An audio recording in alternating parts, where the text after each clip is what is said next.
Super awkward Funcast. You're listening to the Super Awkward Funcast. Yeah. Super Awkward Funcast is back with a new deep dive episode of our ongoing series, which is doing oddly well. Thank you for the support. Really appreciate it. We started here. This was like a segment of Here, which is Iced Out. Great episode of the podcast, the actual podcast. Doesn't have as many views, so check it out if you want. If you want to see my views on the political shenanigans that are afoot. And then some Hollywood stuff in there too. And this is part of it, which is the Blake Lively v. Wayfarer situation. And if you don't have the latest info, they just had a settlement conference. I didn't bother going to the 8th page on this, but let me go ahead and go there now so you can see. Yep, minute entry for proceedings. That was on February 11th. That's when the settlement conference happened. No settlement, of course. No go. But now it's Friday. And there was no court, I don't think, today. And Justin was in court yesterday with Jamie Heath, facing, and Steve Sarowitz, facing Stephanie Jones.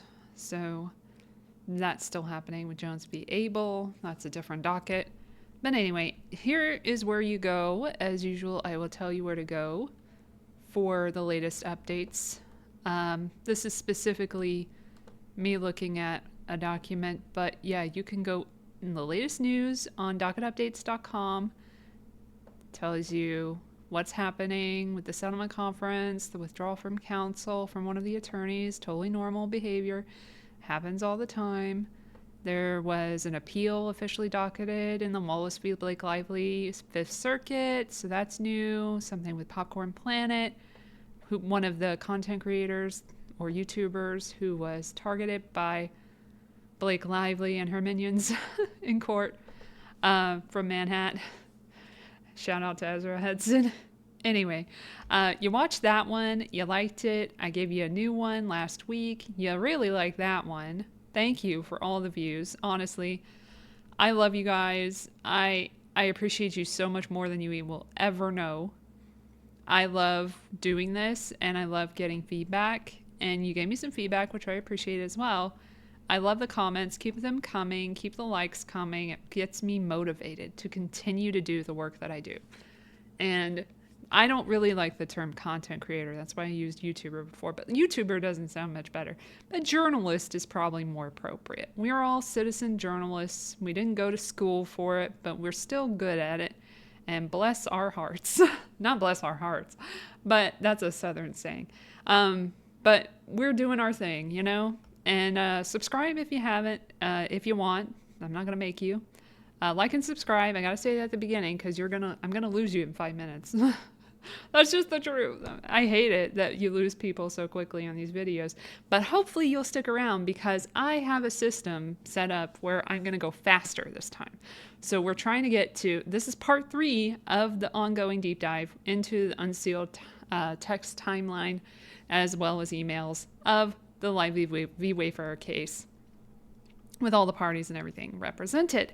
So we go to Asshole Media's wonderful website where they have put together a whole timeline that we're using, and shout out to them again. And in the show notes, you'll see all of the links that are important, and go there. You know, support these creators, these journalists, these people doing the work, the hard work. And shout out to Elsie. I didn't say anything about Elsie yet.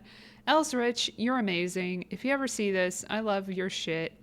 You're so fucking inspiring. I love that you're helping your own community through your amazing rise on YouTube that is unprecedented. Shout out to you. I just love you. And I will link to her. Fuck it. Let's support each other, even if you don't know who the fuck I am. Hopefully you'll get it eventually who I am, and you'll support me. But if not, then that's fine. I'm just happy to support the community doing all of this work. And it is work.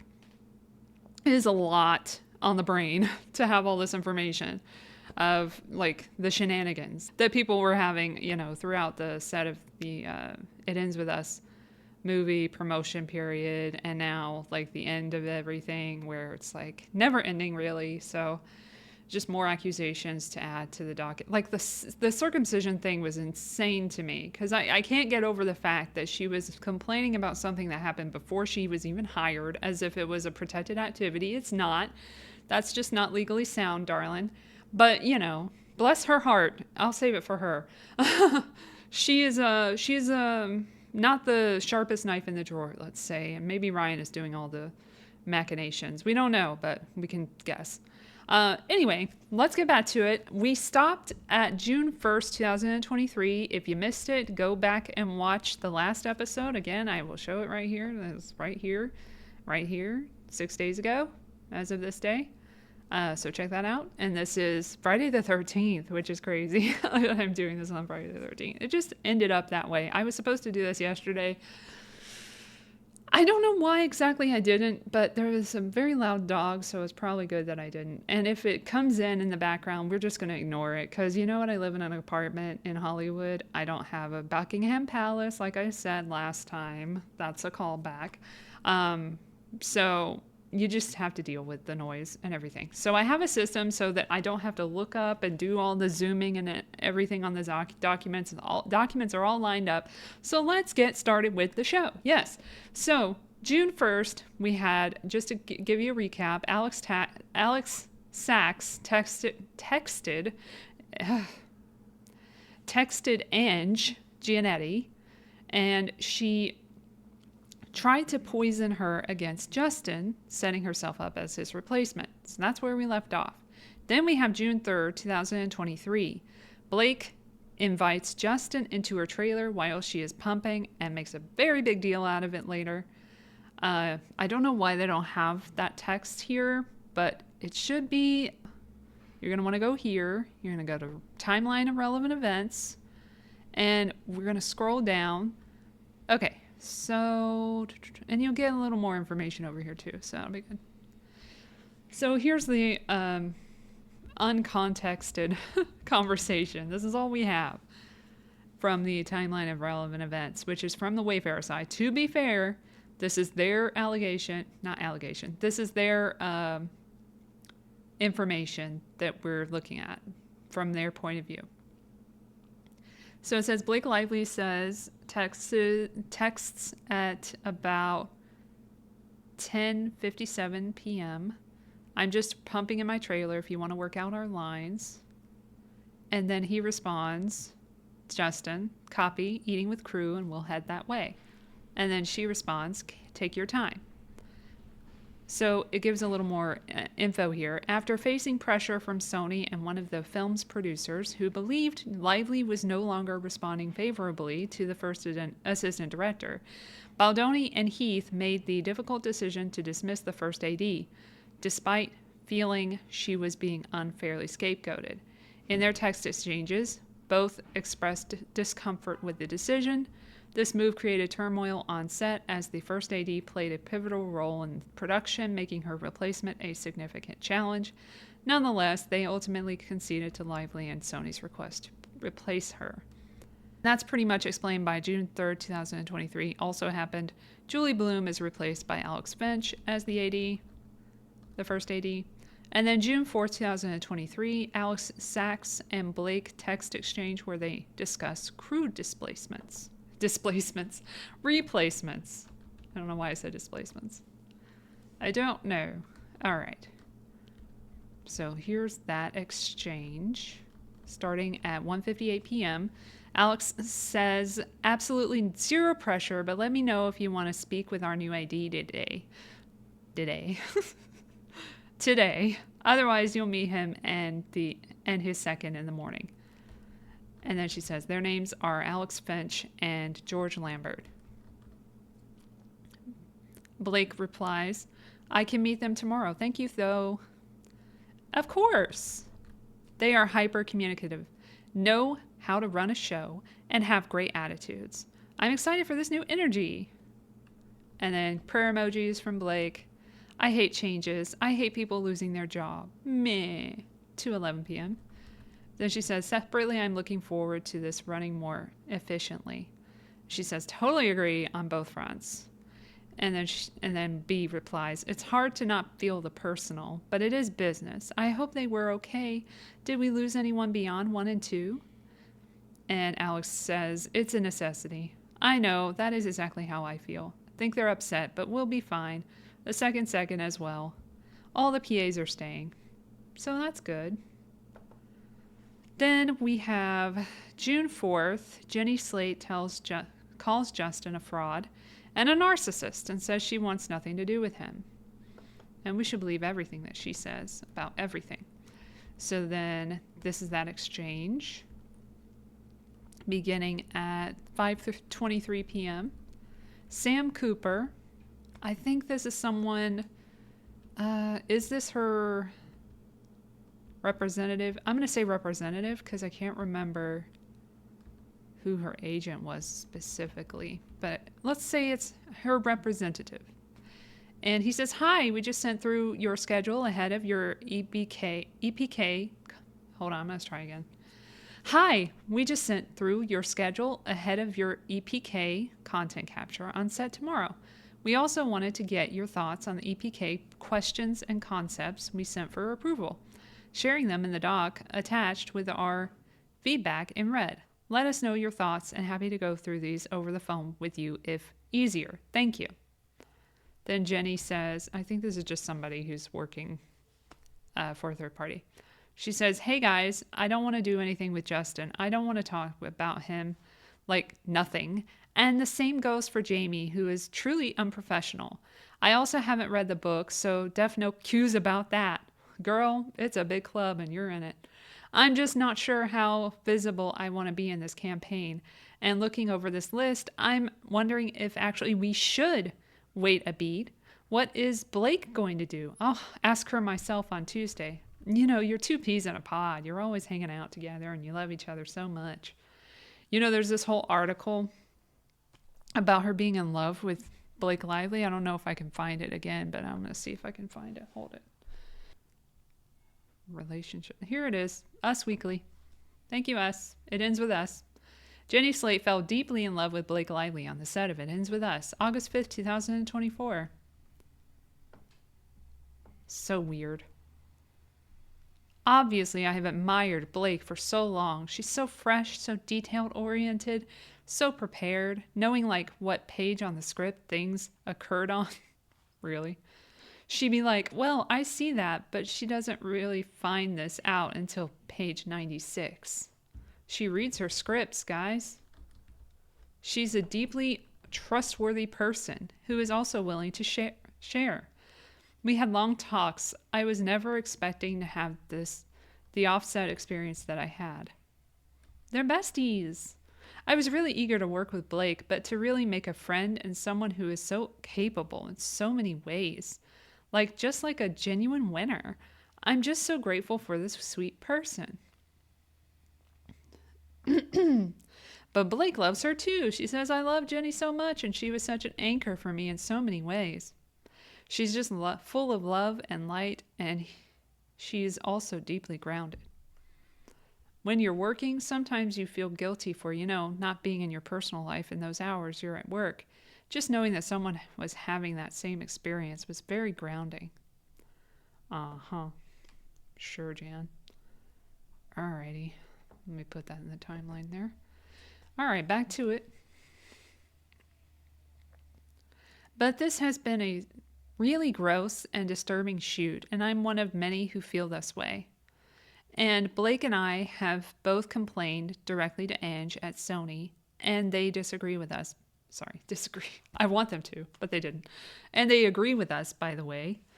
Justin is truly a false ally, and I'm unwilling to do anything that promotes the image that he's crafting as a, quote, male feminist. Honestly, I have no words to describe what a fraud he is. 5:32 p.m. And then Alex Croton comes in. They say, let's pull the plug on this. We can circle back post-production and consider it then. She says, okay, cool. And then, thank you. I honestly have never, ever encountered anything like this dude. Never, ever. He sounds ...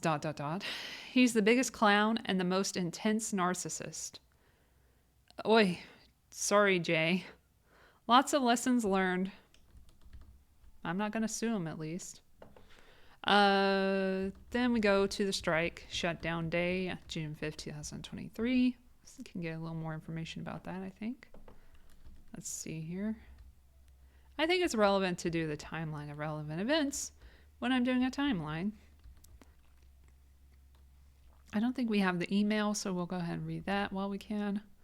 Here's an email from the line producer to Sony, CCing Jamie Heath. It says, hi all. Today we intended to shoot the finale of the film at a park in New Jersey City. We were met with picketers at all entrances to the park. They then began chanting. We moved to the crew and work trucks to base camp, which happened to be along the water. We spoke to a boat owner and worked out a deal to shoot on a boat. After rehearsing a scene to shoot there, along with a romance montage moment, we were about to have the boat leave the dock, and then picketers arrived. At that point, Blake wouldn't cross the picket line, so we called lunch. After lunch, the picketers were still at the park, as well as blocking the entrance to the base camp lot. We then called wrap. We shot one insert today of Lily putting a napkin on her father's grave. We cheated it in the base camp lot. Justin and Blake are rehearsing now for upcoming scenes. Tomorrow we are back at our Lily Bloom's flower shop location in Hoboken to complete our work there. Thanks. And then they have that codified basic agreement section 3 language. Further, in this section, the language reads, the union agrees that it will take such affirmative action as may be necessary and lawful in order to require its members to perform their respective obligations under the provisions of this section 3.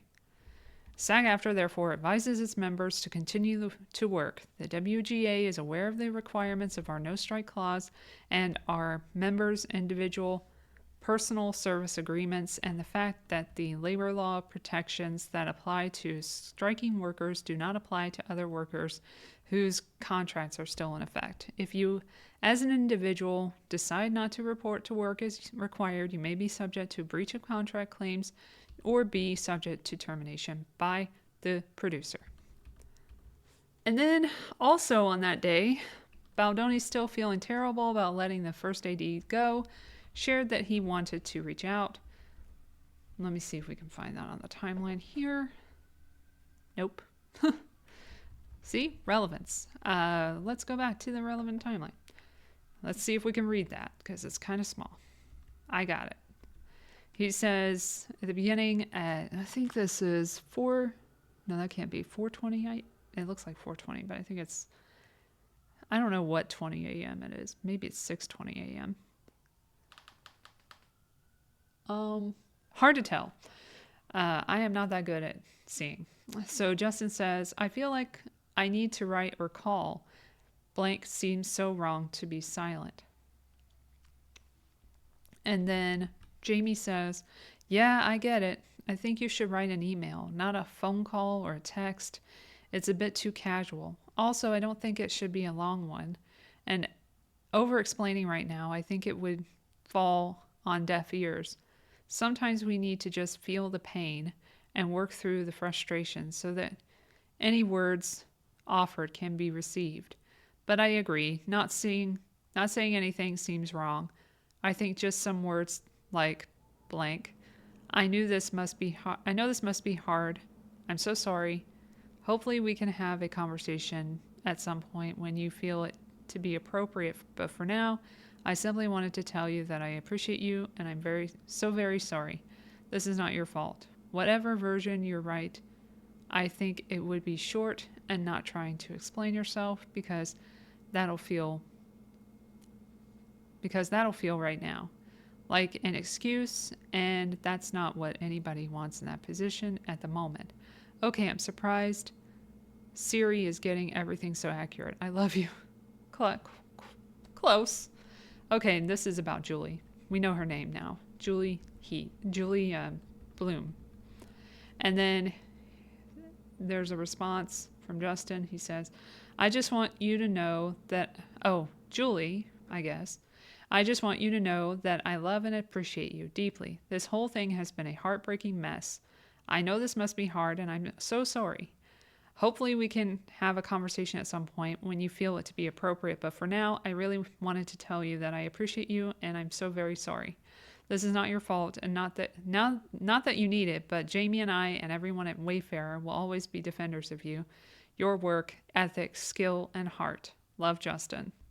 And he says, wonderful. It says, appreciate you twice. Maybe change one of them to a different word. Otherwise, send away.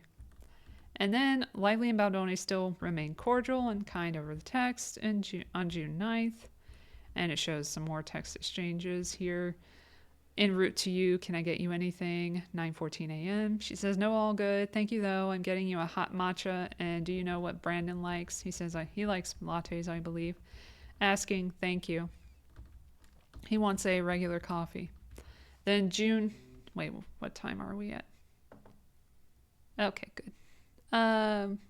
June 10th, recognizing that it had been a tough week with multiple production shutdowns due to picketers and an extra shoot date added on Saturday to make up for lost time, Baldoni sent a text to Lively stating, I just wanted to say thank you for giving this week 110%. I know how hard it must be to be shooting and also have your partner gone and feeling exhausted. I appreciate all you've done to help us catch up, and the extra work and energy you put in. It has not gone unnoticed. And while I know you felt off yesterday, the work and that scene was beautiful. Have a great weekend.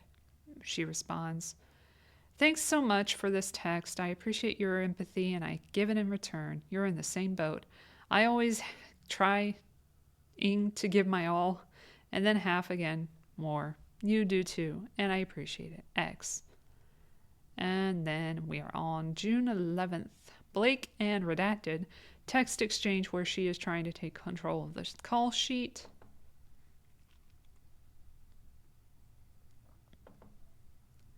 I'm just going to get rid of that and move on. Let's scooch it down. Starting at 12:59 a.m., Blake says, can you please send call sheet?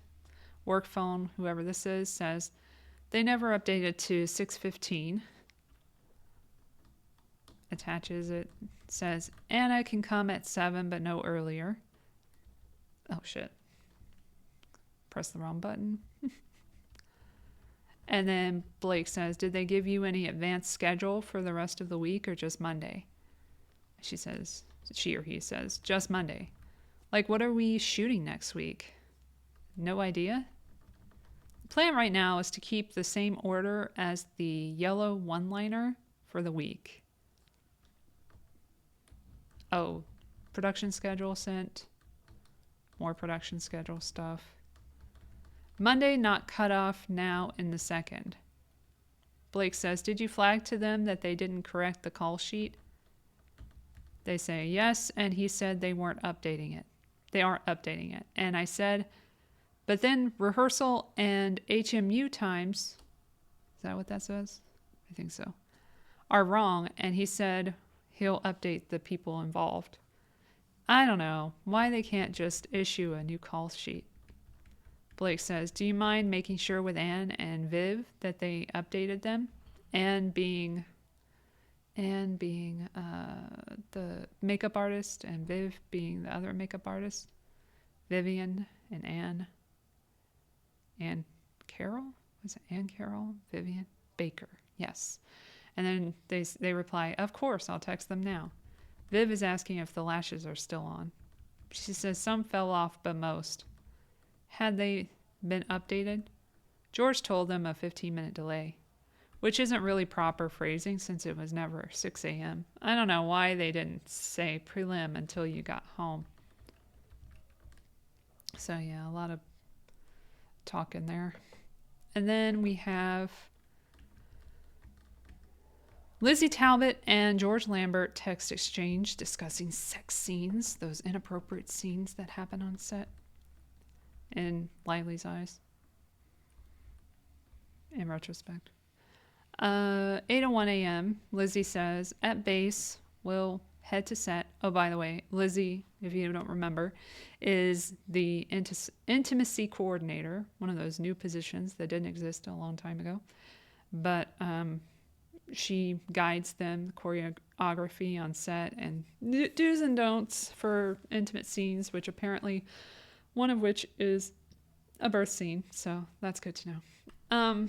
Which Lively viewed as sexual, which is her own issue. Also, that brings me to this video that I just have to show you. Boom. Gotcha. I want to talk about some immaturity that I want confirmation from you because my wife is pregnant. We're expecting our first. Very excited about that. And a lot of talking about like how you act in the delivery room. I'm in the room. You were in the room. Yeah, for sure. And you decided to play a song. Yeah. What did you play when your wife was in labor? I jammed a little Marvin Gaye's "Let's Get It On." Yeah. How did that go? It was like steak knives came out of her eyes.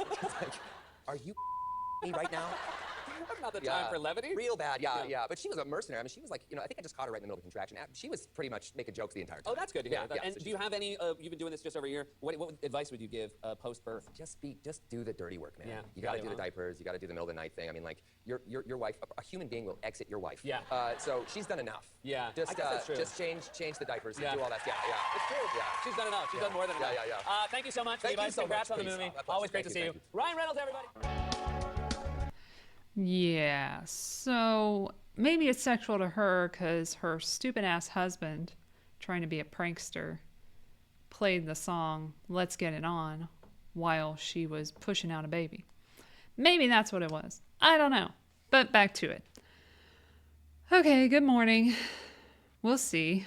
Haha. OMG. This is wild. What's happening? Just an entire scene of improv. Yep. Wow, now changing all the action. Are they having sex on the counter yet?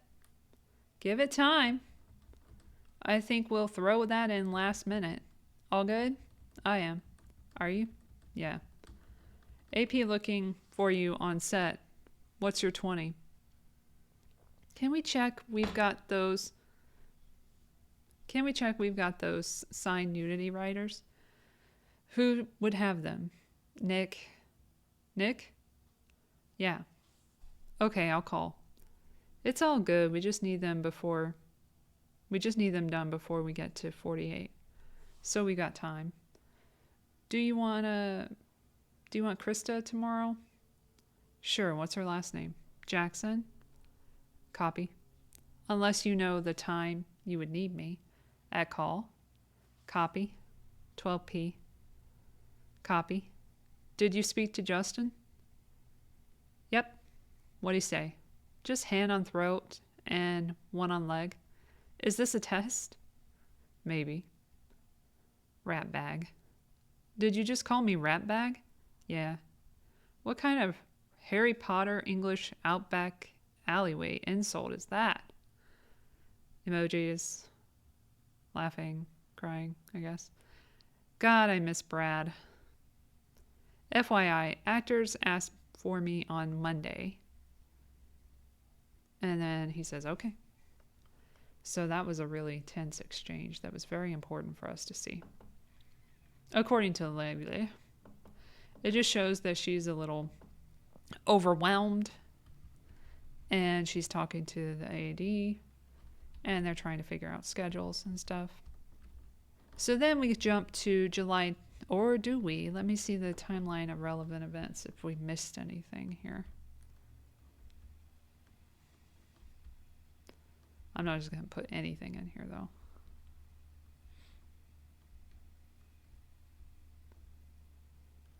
Okay, I guess this is relevant, pretty much. This is from June 15, 2023. What date was that? Well, this is a little bit before, but that's okay. We can go back a little bit. Production of the film was temporarily halted on June 14, 2023 due to WGA picketing. Next day, June 15, 2023, production was notified that the WGA had agreed not to picket their set, allowing filming to continue. Production attempted to reach out to Lively to stay until the 23rd as originally planned, but she had already made arrangements to join her husband in London and refused to return. In total, she shot for 16 days during phase 1 of the production. Below is an email from It Ends With Us production attorney notifying Lively's lawyer that despite Lively's unavailability, production had not shut down, and further inquired about the status of the still unsigned certificate of engagement, the preliminary contract required before commencing work. This email was sent on June 21st, so the day before that. Production attorney to Lively's attorney. Hi. Yes, we had to shut down for 1 day due to the strike. However, after receiving a waiver from the WGA the next day, we were cleared to pick up again. Production made an attempt to reach out to Blake to stay until the 23rd as originally planned, but we were told that she was leaving, and as a result, we are using the time to shoot other scenes where Blake's character is not in it. We have to do pickups at a later time. As of now, production has not shut down. Could you please advise on the status of getting the C of E signed? Thank you. Then, June 16th, Wayfarer undertook a significant and costly effort to rework the shooting schedule, prioritizing scenes featuring the younger versions of the characters who had not shot any scenes thus far over those requiring Lively. This was no small task, as it involved relocating to different locations, securing revised shooting permits on short notice, and coordinating adjustments to travel plans and accommodations for cast and crew. Logistical challenges were immense, but the team worked tirelessly to maintain the film's momentum and ensure a smooth transition. I guess it wasn't too smooth because everybody's like frantic about it on set, but it turns out that was her fault, that she wasn't there when she was supposed to be, and they had to work around that. So yeah, Lizzie was a little overwhelmed, but you know what? Shit happens, and shit was Blake Lively, not just about any. Then we have, do we want to do this? Sure. We're going to do this one. June 22nd, 2023. Young Atlas, played by Alex Neustadter. Neustadter participated in an on-set EPK interview, electronic press kit, designed for the film's promotional campaign. Below are the questions and the producer's responses, highlighting his experiences on set and his thoughts on working with Baldoni. He liked it. Let's just paraphrase. He had a good time. He's very creatively open if things aren't feeling right or we need to change. Little things super flexible, which really makes all the actors more comfortable together, I think. Then June 22nd, 2023, young Lily, Isabella Ferrer, participated in an on-set EPK interview that didn't mean anything to her, designed for use in the film's promotional campaign. Below are the questions and her responses, were focusing on her experiences on set and her thoughts on working with Baldoni. So she says near the end, I think just being able to come into the set and feeling seen and heard and feeling immediately comfortable and being able to just go in to do what I do and not have any anxieties or worries about how I might be, or I just feel very accepted, I think. But she's lying. Don't believe anything she says. And then she says about him, there's no patronizing, there's no I don't feel not heard. I always feel like I can go up to him and ask for anything. I mean, our first phone call after I got this job, it was a FaceTime. And the first thing he said to me was like, whatever you need, whenever, call me. I immediately had his number. There was an immediate understanding that literally whenever, if I needed anything, I knew that I could reach out to him. And that was immediately such a comforting feeling that I wasn't just diving into something and not knowing what was going to happen. Yeah. So what happened there? I don't know.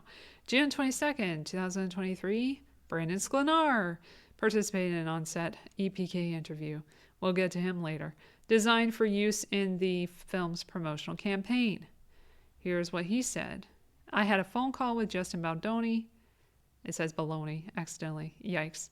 Our director, and over the course of that phone call, it became very clear to me that what this was and what it meant to be to and what it meant to the people who have read this book, men and women alike, but largely women all over the world, how much it's helped them, and then also Justin's passion and his intention behind making this film, I think was one of the biggest things for me, because he does have such a strong intention and you can feel it when you speak to him about it. And I think when creating anything, I mean, that's kind of paramount in making something halfway decent.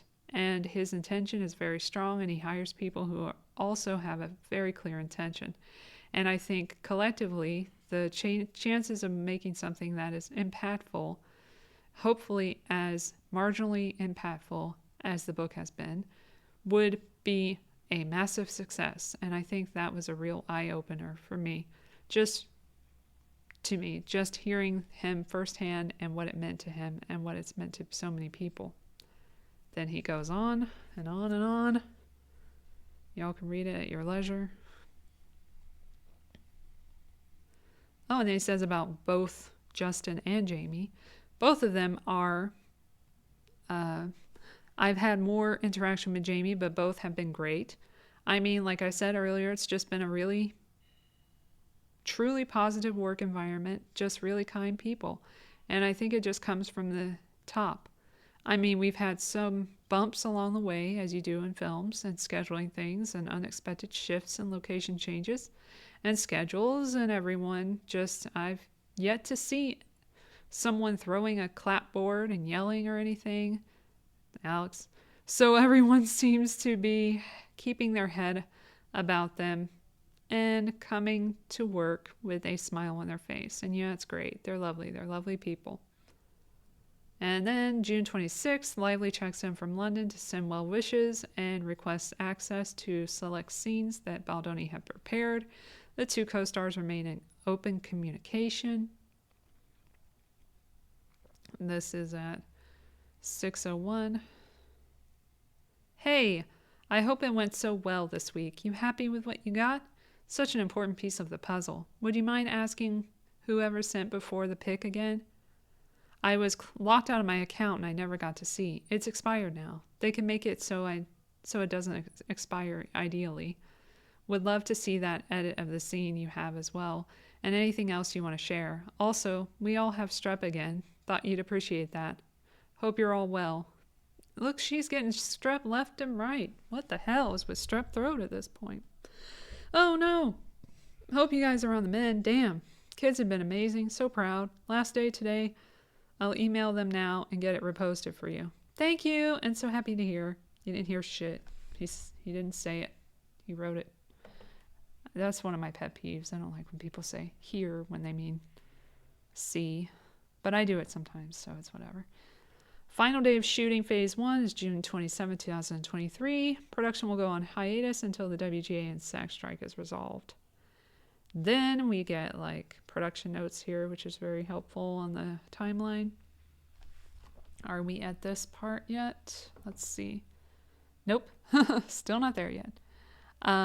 This is July 11th, 2023. Isabella Ferrer reaches out to Baldoni 2 weeks after production had wrapped to share her gratitude. This is a big one for the experience and kind words about Baldoni. Big text, but total bullshit is what she said in her deposition. So don't take it as truth. 11:20 a.m. 20 a.m. 20 a.m. is not a thing. I meant 8 o'clock at night. 7/11/2023. Hey, just got my film developed from when we were shooting, so here's this sweet pic. I also have to say thank you so much for an incredible experience on my first film. I'm not telling the truth at all right now. I'm just appeasing you. I still can't shake the feeling of it all because it truly was life-changing for me. I'm BSing this whole fucking message. You are such a wonderful, smart, and sincere director whom I hate, and you created such a comfortable, safe space for me. Just kidding. To feel like I could fully step into this role. I couldn't have asked for a more welcoming environment, except that one time that I said that I wasn't feeling welcome. It will stay with me for the rest of my life, as is the trauma, apparently. See you soon, whether in the fall or later, and hope you're doing well. I hope you die. I don't know if that's what she's thinking, but I assume. Isabella! Wow, what a kind message, he says back. You were such a joy and pleasure to work with. Your openness, your raw talent, your kindness, and your excitement made me fall in love with directing again. I'm so excited for your career and for everyone to see you in this film. You have a big career in front of you that you threw out the window. That's me. Looking forward to seeing you again in September, even if we don't need you to work. Come visit. And then they never saw each other again. No, I don't know. Maybe she went to the basement to see him at the premiere. We don't know. Let's find out. So then we have...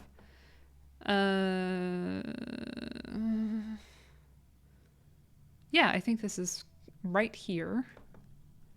So that said, I gotta read it. July 19, 2023, Blake Lively reaches out to Justin requesting full access to the dailies, which is totally normal behavior for an actor on set. This is not true.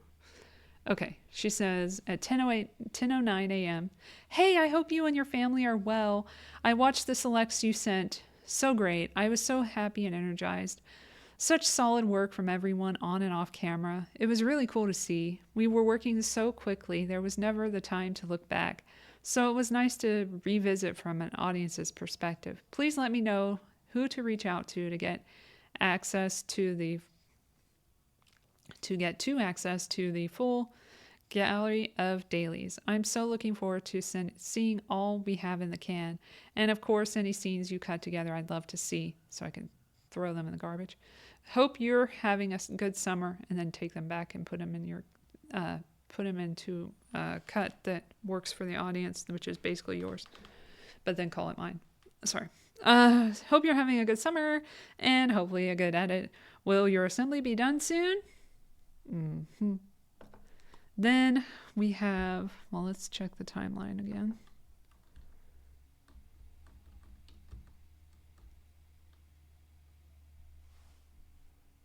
Oh, okay.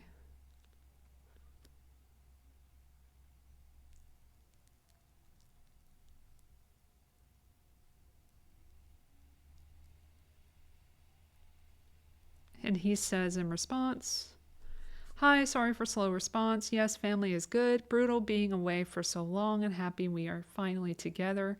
Lots happening, all good things overall. Had to hire new editors who I adore. They are going through everything now. I'm so happy you felt energized by what you saw. Your performance is really, really beautiful. Stunning, actually. RE Dailies, obviously you know I want your input. That's why I sent the 5-hour playlist, but at this point, it's too early for me to share all the dailies. I start my cut in early August, given the new editors, and still going through the rest myself, and also figuring out our shooting plan as I have to cut and combine and find ways to scale down for budget.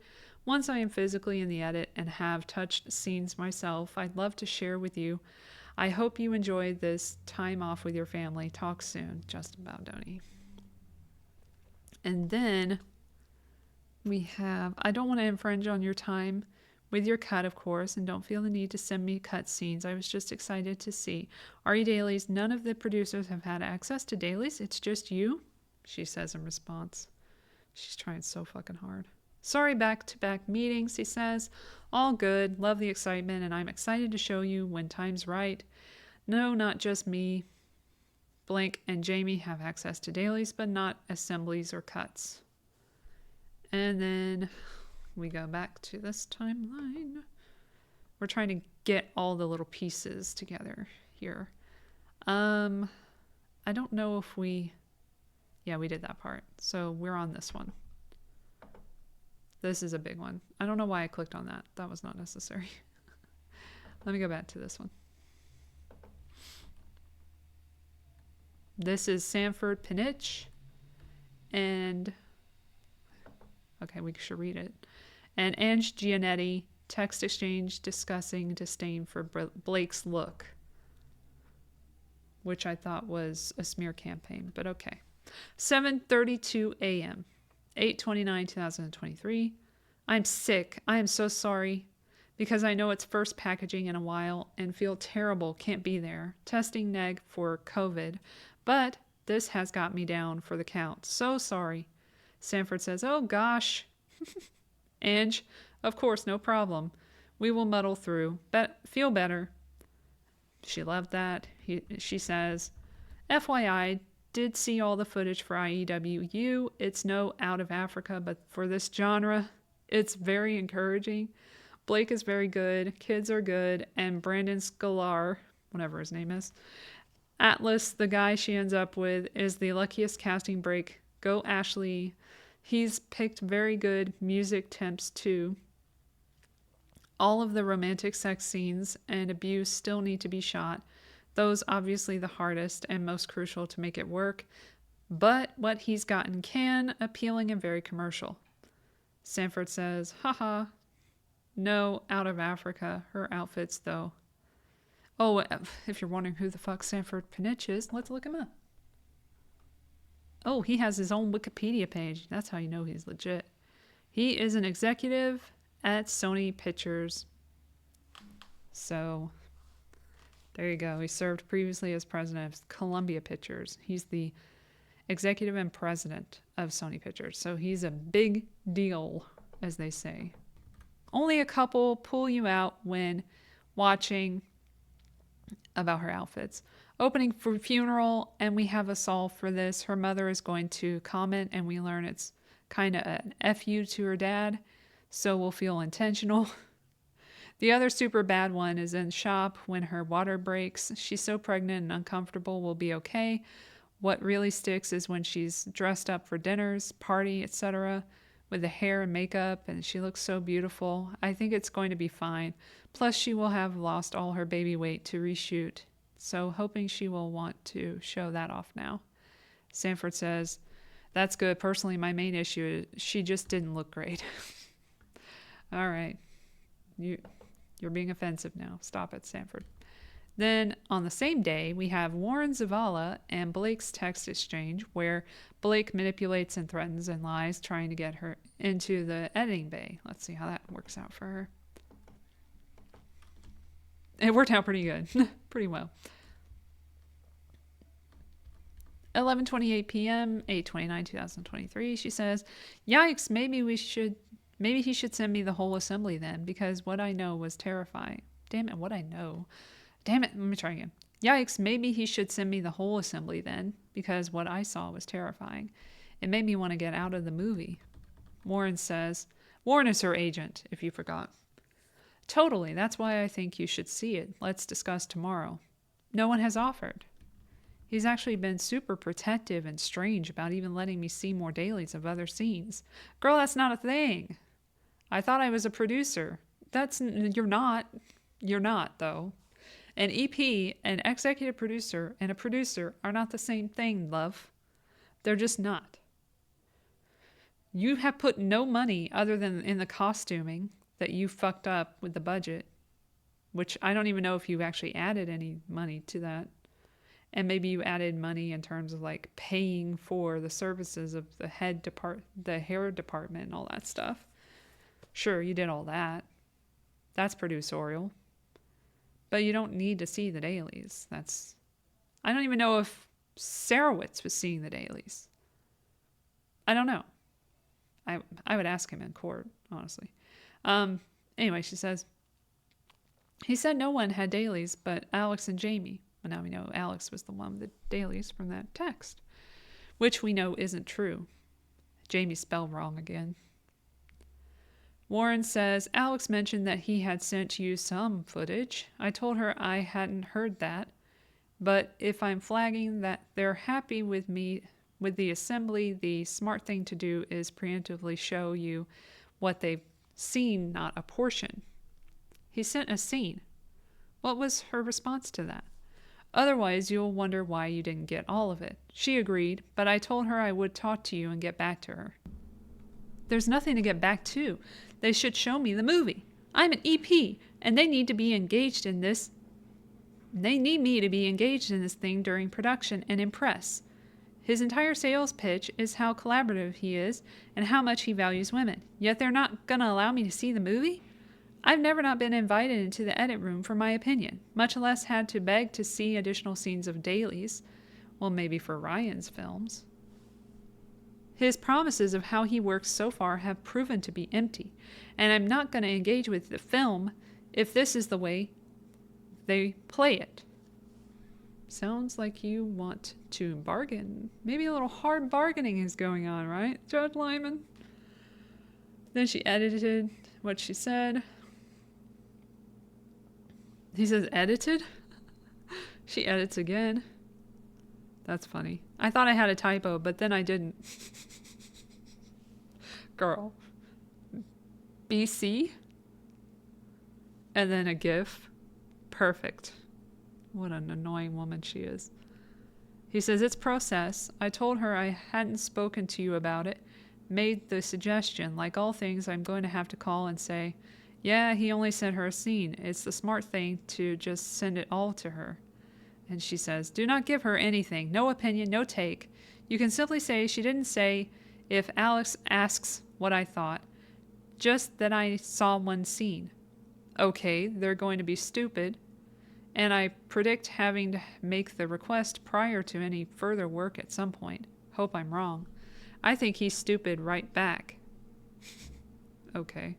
You should have edited that one, girl. But she's an EP. Am I missing something? But he's a collaborative filmmaker who does TED Talks and podcasts about valuing all the women in his life. That's not true? I thought he was a predator, bitch. I didn't want to go anywhere near the bitch word. But she just makes it so difficult. Because she's not complaining about him being a predator here. She's complaining about not getting what she wanted. Which is what this is all about. This is not about sexual harassment. It was never about sexual harassment. It was about getting what she wants. Being valued as a woman. That's basically her fucking issue.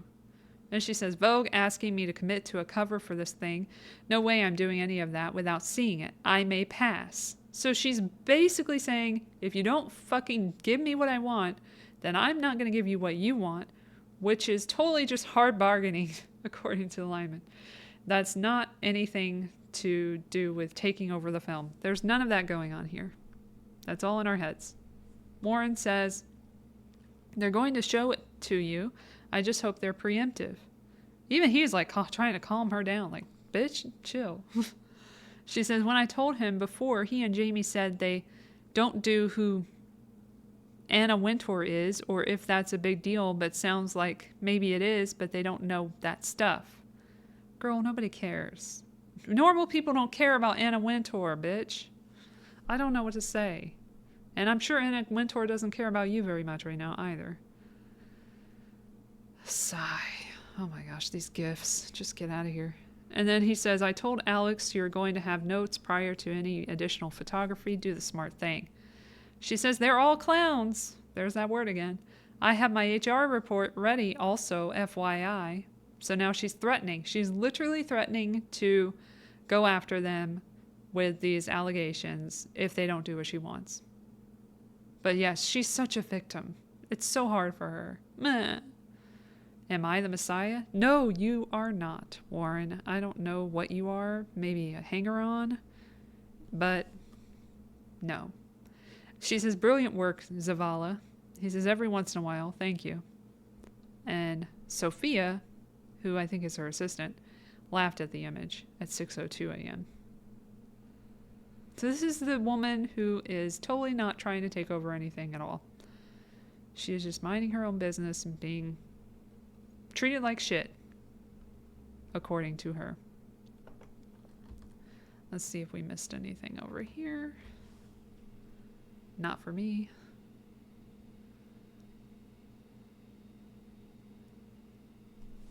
All right. We have not missed anything. So let's move on to September 12th, 2023. Taylor Swift, Gigi Hadid, Blake Lively, and Ryan Reynolds all go to dinner. And that happens here. Yeah. Get rid of that. On Monday night, Taylor Swift stepped out for dinner with some famous friends. Swift was photographed at New York City's Emilio's Bellato Italian restaurant where she was joined by Blake Lively, Ryan Reynolds, Gigi Hadid, Zoe Kravitz, Channing Tatum, and Cara Delevingne. For the night out, Taylor opted for a light blue dress, platform sandals, and red lipstick, because it always matters what she's wearing. Taylor and Blake have been friends since at least 2015, and probably not anymore, but maybe because they are two peas in a pod, as it turns out. Taylor even name-checked Blake and Ryan's kids in some of her songs. Taylor and Zoe seem to have gotten close while collaborating on her recent songs like Lavender Haze and Karma. By the way, just personal opinion, I do not like those songs, but let's move on. Zoe recently revealed that she quarantined with Taylor during the beginning of the COVID pandemic. Don't care. Gigi and Cara have been close with Taylor for years. They appeared in her 2015 music video for Bad Blood. I know. That version I do not enjoy. I like the original version more, and I'm probably alone in that, but whatever. The video also featured other big names. She's currently on a break from her massively successful Eras tour, which will resume in November in Buenos Aires. And of course, she's not taking time away from that to interfere with production at all. That she is doing everything above board. Despite the break, Taylor is keeping busy. Last week, she was spotted twice at Electric Lady Studios in New York City, which might mean new music is on the horizon. Yeah, but it ain't very good. Let's move on to the next thing. Yeah, I'll say that later. October 13, 2023, Blake and Jenny text exchange with more gaslighting. That's fun. Oh, there's more there as well. We'll get back to that. Taylor's coming up in a second. Just stay tuned. Again, Blake says at 12:54 p.m., "Wow, congratulations. What a nice silver lining to this time. I've been soaking up every moment possible with my babies, and I'm also dreading going back to our film. I keep getting hints of the experience in really upsetting ways, so I'm appreciating every moment until we're back." Jenny responds, "Oh man, like, it's a real don't even get me started kind of feeling, and I only have one scene left. You have so much more. I'm sorry for that. Sometimes I get so angry at myself for ignoring signs in Justin that I should have taken seriously in terms of, well, is this person actually in line with a feminist perspective? The plus side is that I will ever make again this mistake again. I will say, though, I wanted to work with you, and that was definitely the right instinct. But yeah, wow, what a one-of-a-kind shit show. Redacted." Yeah, I agree, but for different reasons. Then, October 2023, sometime then, Taylor Swift, Blake Lively, and Sean Levy are seen going into Bradley Cooper's house for the entire day as they don't emerge until after dark. And that's from page 6 here. And it says, this is October 26th, 2023. It says Taylor Swift met up with some of her closest A-list pals for a midday hangout session at Bradley Cooper's house in Manhattan Thursday. They have exclusively learned, a source tells Page 6, that the Cruel Summer songstress 33 was spotted entering the Limitless Stars place around noon alongside director Sean Levy. Remember, Levy is the one who called to warn Justin about Blake and how to deal with her on set. So then we have November 9, 2023, email was sent from Lindsay Strasberg demanding 17 points of protection in order for Blake Lively to return to set without legal action. Okay, I'm going to make that one a little bigger. All right, this was at 5:14 to Amin Mezzine, whatever, and Joseph Lenius. Dear Amin and Joseph, with the tentative resolution of the SAG-AFTRA strike, we are writing to address how to handle a return to the set of It Ends With Us, the film. It is no surprise to the film's producers that the experience of shooting the film has been deeply concerning on many levels. The complaints of our client and others have been repeatedly conveyed and well documented throughout pre-production and photography. While we reserve all legal rights at this stage, our client is willing to forego, these are the most important words in this document, a more formal HR process in favor of everyone returning to work and finishing the film as long as the set is safe moving forward. In order for our client to feel safe returning to the production, we are attaching a list of protections that will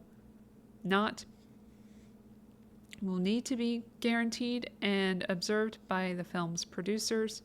If the production is unwilling to accept or uphold these protections, again, damn it. If the production is unwilling to accept or uphold these protections, our client is prepared to pursue her full legal rights and remedies. So you're threatening us.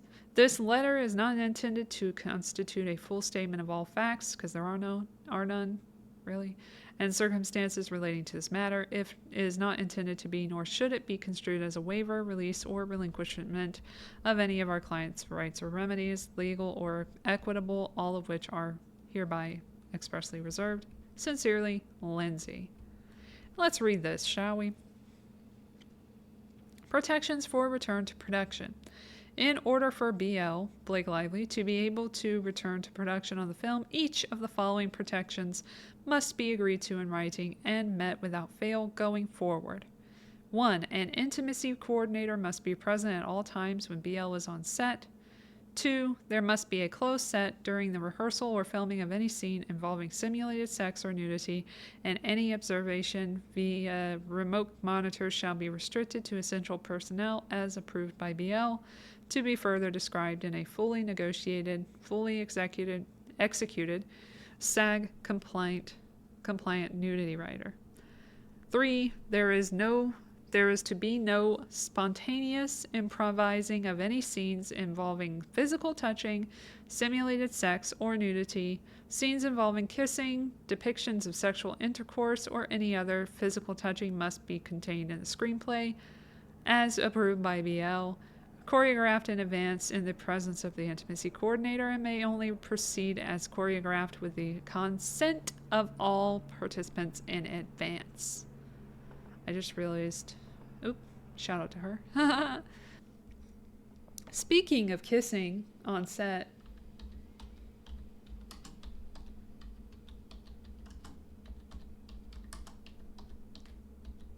I might not find it here, so I'm going to look it up at docket updates if I can. Hold on. Here we go. Thank you, page 6. Appreciate you sometimes. You don't want anyone to do this ever on set?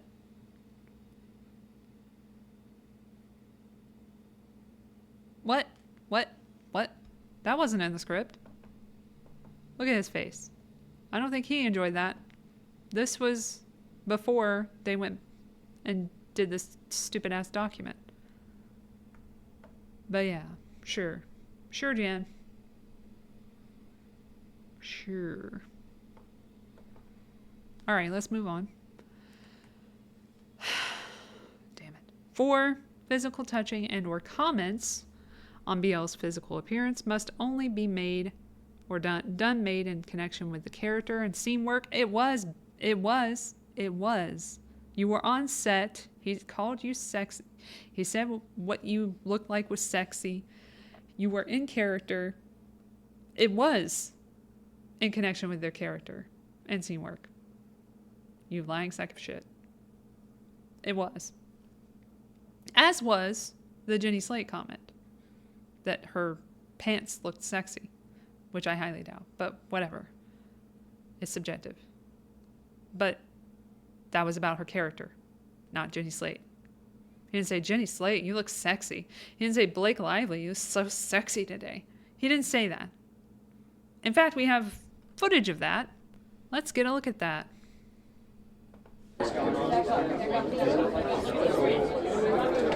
This is the scene in which he told her that she looked sexy in the onesie. Sure she doesn't. But he's trying to get her to remove this jacket, but she won't do it. And so he says it's hot and says she looks sexy, and then she decided to get litigious after that. But not after, incurring the horrible smear campaign that she created. But this is what happened. And of course, page 6 puts missed the sexual harassment training in the title because, they have to have a narrative. But that, again, was a joke made in jest. And there were a lot of inappropriate jokes on set. So here we go. And then he was sitting here on the stool. Thank you so much.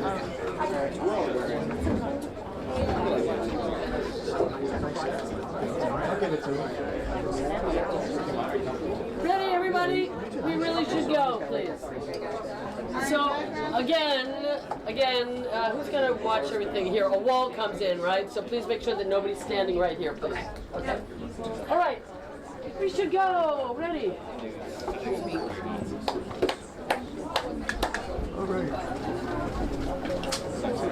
right. Somebody lock it up. We did a Toothpick, please. Viv, do you have a toothpick? Yeah, right here. Thank you.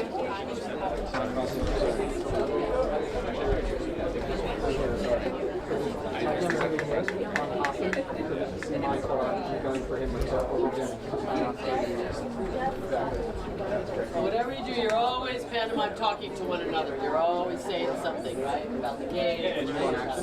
Yes, I'm going over there. Next to Hassan.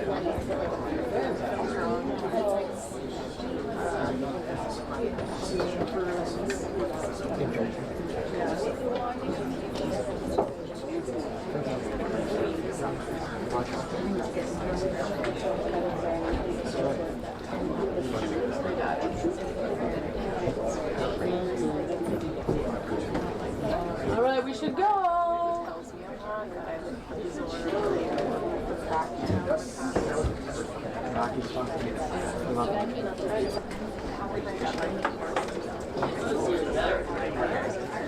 Oh, really?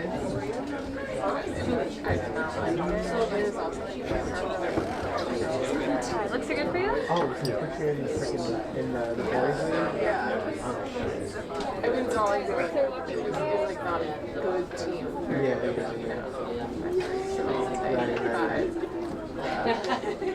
But yeah, Are you sure? Alright, Like, looks no, like good. was it ice? it was nice. It was ice? All right, thank you. I mean, I can skate now. Justin, you good, sir? I'm good. Ready? Here we go.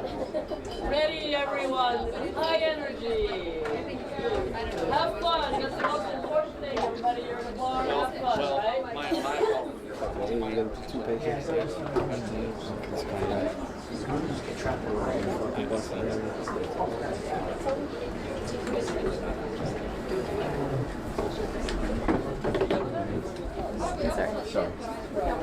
All right. Thank you, everyone. Sophia, are you here? No. Could I put like something together? All right. Thanks, everyone. Yep. Indeed. This is Justin. Thank you. All right. Ready and. Thank you. Everybody good?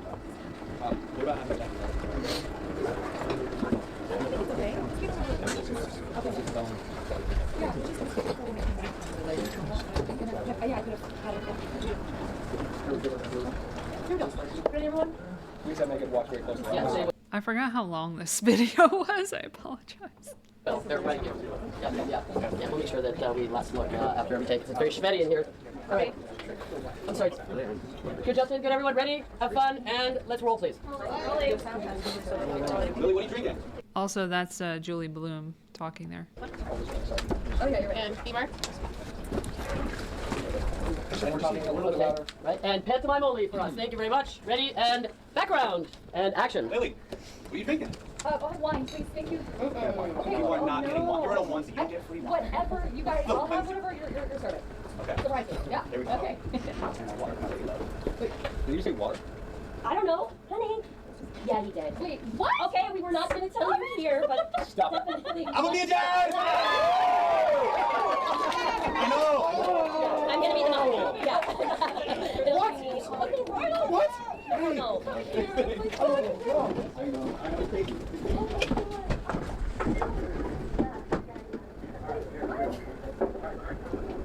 To my sister.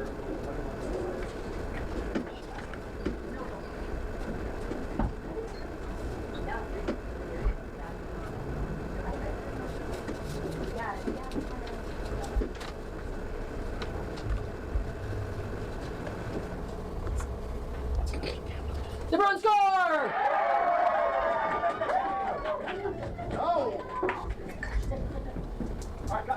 And we cut.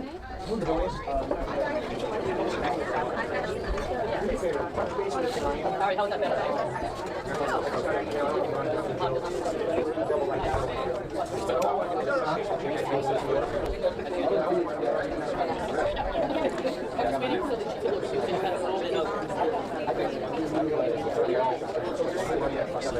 Remember back when Jenny said that he left in a huff after making these remarks? Just remember that.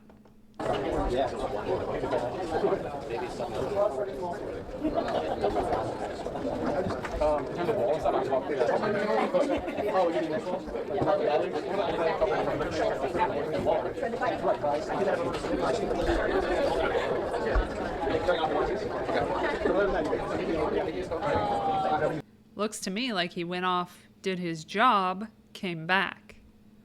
I don't think that's leaving in a huff, Jenny. Where was that person? Liliana? Yeah. Where was that person who walked over to the bar? She was wearing... Okay. Yeah, where is she from? So was he actually...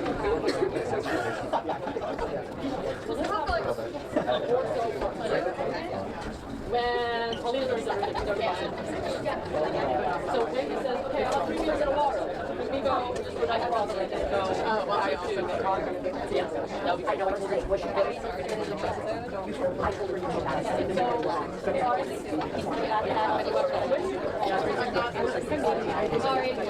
Also, he apologized to both of them, and they were like, oh, it's fine. And Blake said, we're good. We were not good. I think those results great. Yes, 601. So do that, right?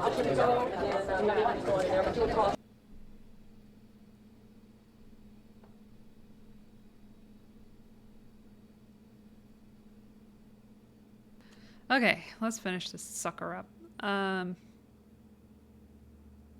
Except as written into the screenplay or as strictly required in connection with makeup or costume preparation, there is to be no physical touching, including hugging of BL, her on-set personnel, or her employees, which I guess she considers everyone on set her employees because they called it a hugging set, and everybody just was so offended by the hugging, even though they like try to get hugs. Like Vivian Baker was like trying to get a hug. Wasn't Vivian? It was either her or Aunt Carol. I can't remember. But one of them was trying to get a hug. I'm sure we'll get to that eventually. 5, there are to be no discussions of personal experiences with sex or nudity, including as it relates to conduct with spouses or others. You know what? You said you were mortified by the idea of coming after your husband. Just saying. Also, you brought up, I would assume that you brought up the circumcision discussion. 6, no one will attempt to enter, interrupt, pressure, or request entrance to BL's trailer while she is in a state of undress for any reason. 7, there shall be no rehearsal or filming of any nudity and or simulated sex without the nudity writer in place.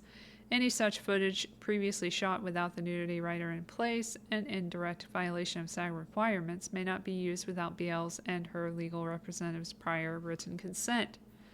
BL may have, number 8, BL may have a representative of her choosing present with her on set for the remainder of the rehearsal and shooting days, including while on a closed set. 9, if BL is exposed to COVID-19, she must be provided notice as soon as possible after Wayfarer or any producer or production executive becomes aware of such exposure. I'm pretty sure you got it yourself, but okay. 10. There shall be no retaliation of any kind against BL for raising concerns about the conduct described in this letter or in these requirements. Any changes in attitude, sarcasm, not a crime, marginalization or other negative behavior either on set or otherwise, including during publicity and promotional work as a result of these requests is retaliatory and unacceptable and will be met with immediate action. 11. Sony must have a mutually approved representative on set for the remainder of the rehearsal and shooting days, including on a closed set, to actively supervise the production, including monitoring the safety of the cast and crew, which you're in charge of now, ensuring compliance with the schedule, and overseeing logistics, problem solving, and creative issues. 12. Wayfarer will engage an additional experienced A-level producer approved by Miss Lively to actively supervise the production, including monitoring the safety of the cast and crew, ensuring compliance with the schedule, and overseeing logistics, problem solving, and creative issues. What if they're with her, though? 13. Wayfarer must empower any existing third-party producer with appropriate and customary authority to actively supervise the production, including monitoring the safety of the cast and crew, ensuring compliance with the schedule, and overseeing logistics, problem solving, and creative issues. That felt really redundant, but okay. 14. Wayfarer will engage an A-list stunt double approved by Miss Lively to rehearse and perform any scenes involving the character Lily that depicts rape or any act of sexual violence. Miss Lively will only perform close-up work or other pre-approved shots for such scenes. I guess she changed her mind on that because she totally was in those scenes. 15. Any rehearsal or shooting involving Miss Lively or any other performer depicting the character of Lily that involves nudity, including partial nudity or simulated sex, must be conducted strictly in accordance with the nudity writer and must adhere to the approved script. 16. Any and all day players must be engaged through customary industry talent agencies and not through personal connections of the director and or producer. Miss Lively, may I present Exhibit A. Hold on a second. This is a doozy.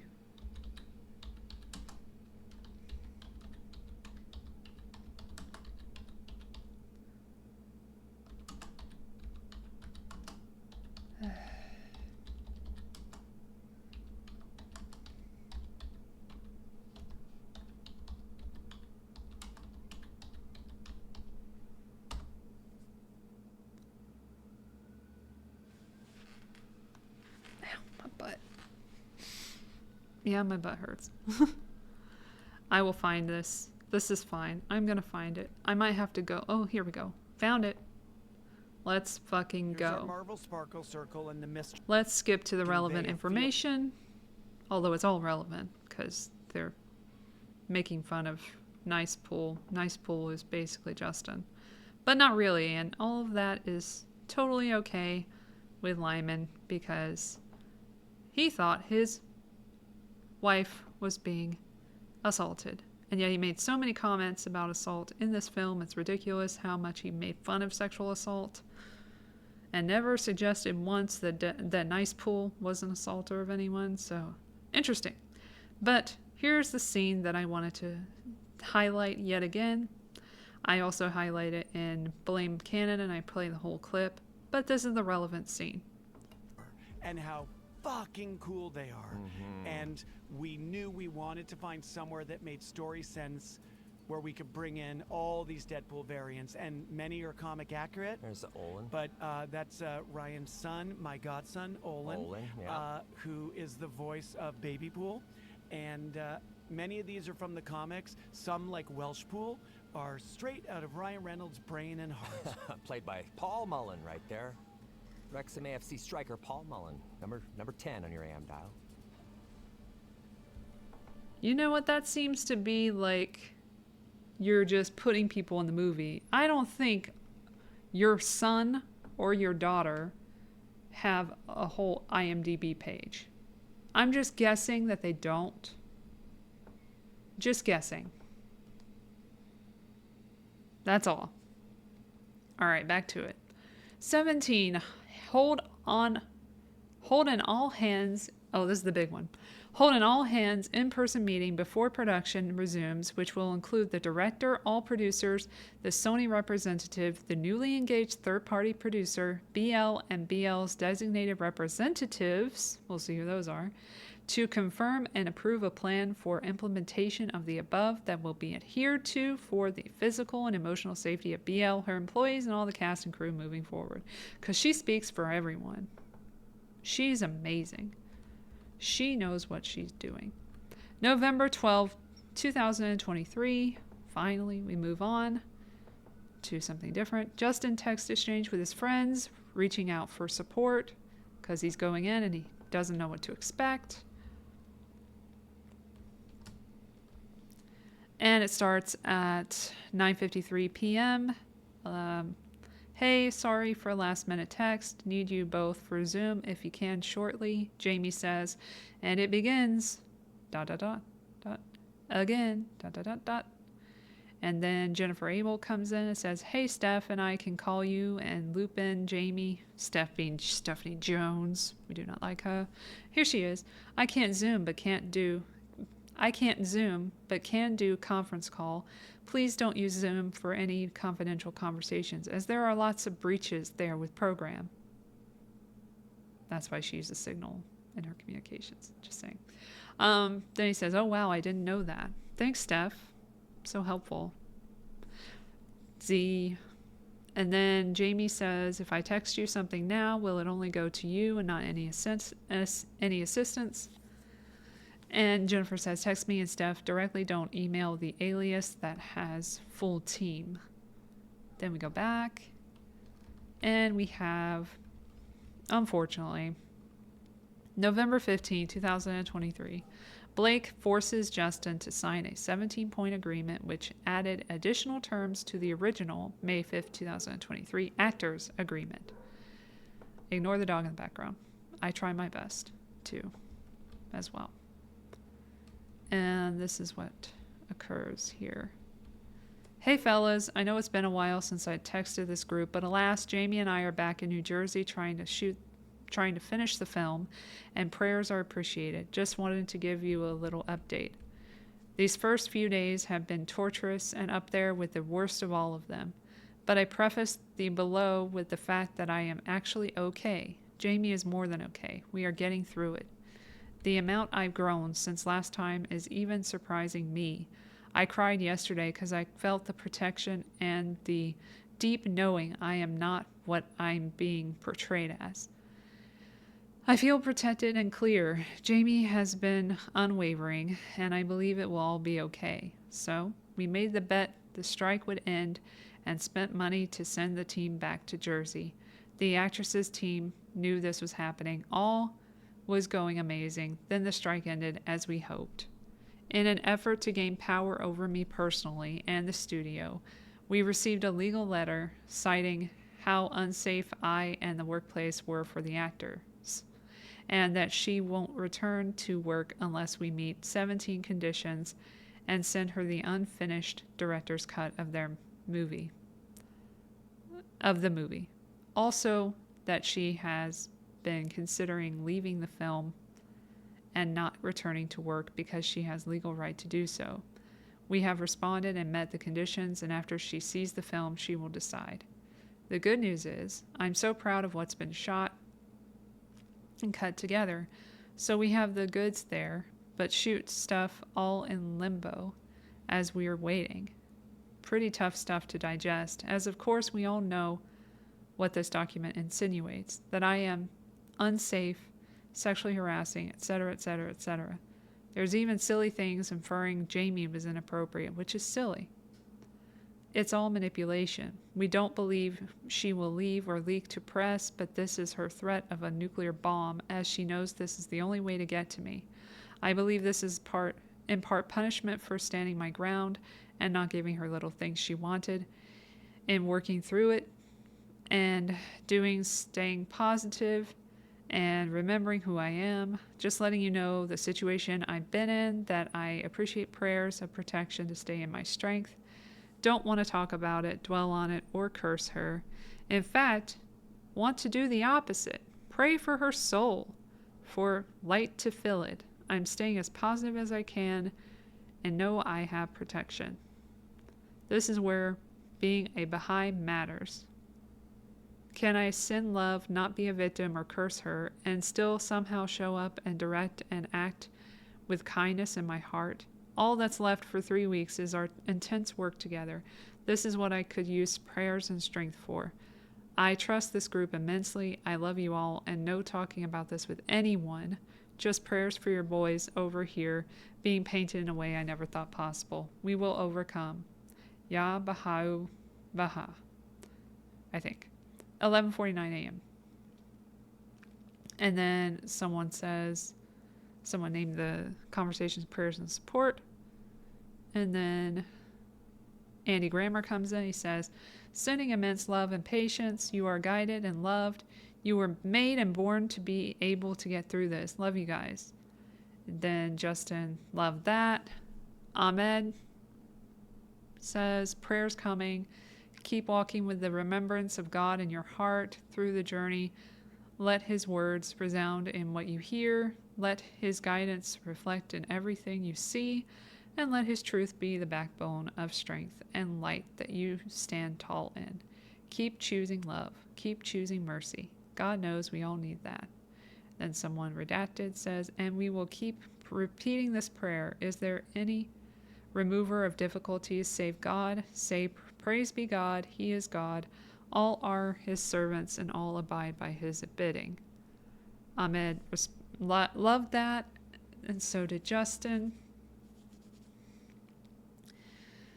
And then Cyrus comes in. He says, Justin, one of my best friends, gave this to me. It feels appropriate for this time for you.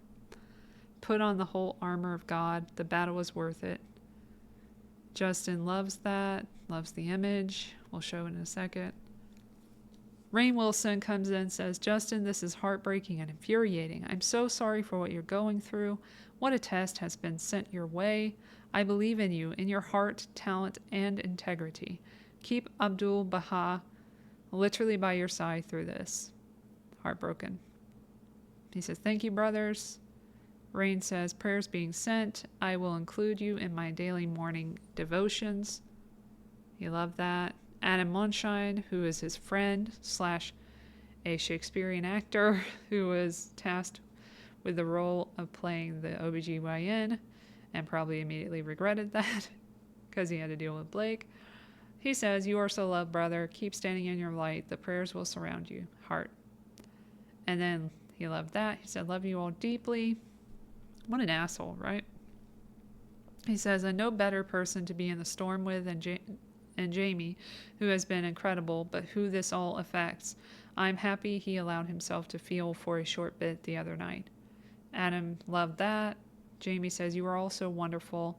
Thank you for the support and prayers and the wisdom. Adam loved that. Travis Van Winkle comes in, says, Justin, Jamie, I love you both so much. Even if in this kind of horrendous and unfair terrain, with your powers combined, you two can navigate it gracefully and with love. I mean, y'all are playing at such a high level here. I'm so proud to know you. I will be praying every day for you. Justin loved that. Somebody else loved it. And they say, we love you, Jamie. Stay strong and focus on what matters. You are a great team. And all our love and prayers are with you always. Okay, I thought they had that in this document, but they don't. But it was like just like a coin or something with an armor thing. I don't remember exactly what it was, but it was an image that was it was like coming out of war or something. It was pretty interesting. All right, next is November 22nd, 2023. Alex Sachs' email about the new PG-13 mark and the changes implemented about the entire movie. Reference is made to that certain actor agreement dated as of May 5th, 2023. Okay, this is not what I thought it was. I think I went too far. No? I did not. Okay, let me go back. And this is definitely not what we wanted to see right now, but this is what we're seeing. So this is the November 15th, 2023. I went too fast. Right? Yeah. Ah, I got it. Okay. So I skipped one. Blake forces Justin to sign a 17-point agreement, which added additional terms to the original. Right. Okay, that's why I got confused. Okay. So we were supposed to go to that next. This shows all the same stuff, but it added a little stuff in here. Where's the stuff that was added, though?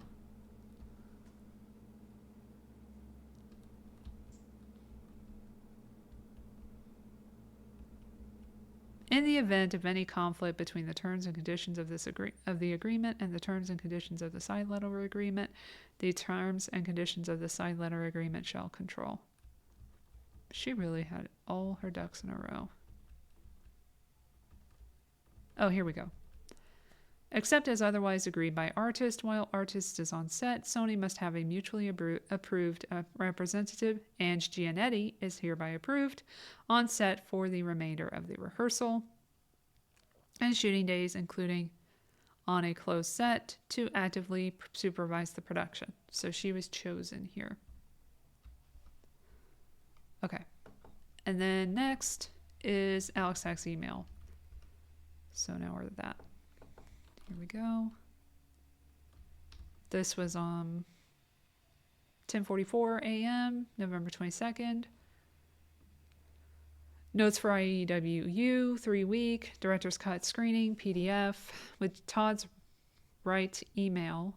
Here are the notes that went to Blake alongside the green draft.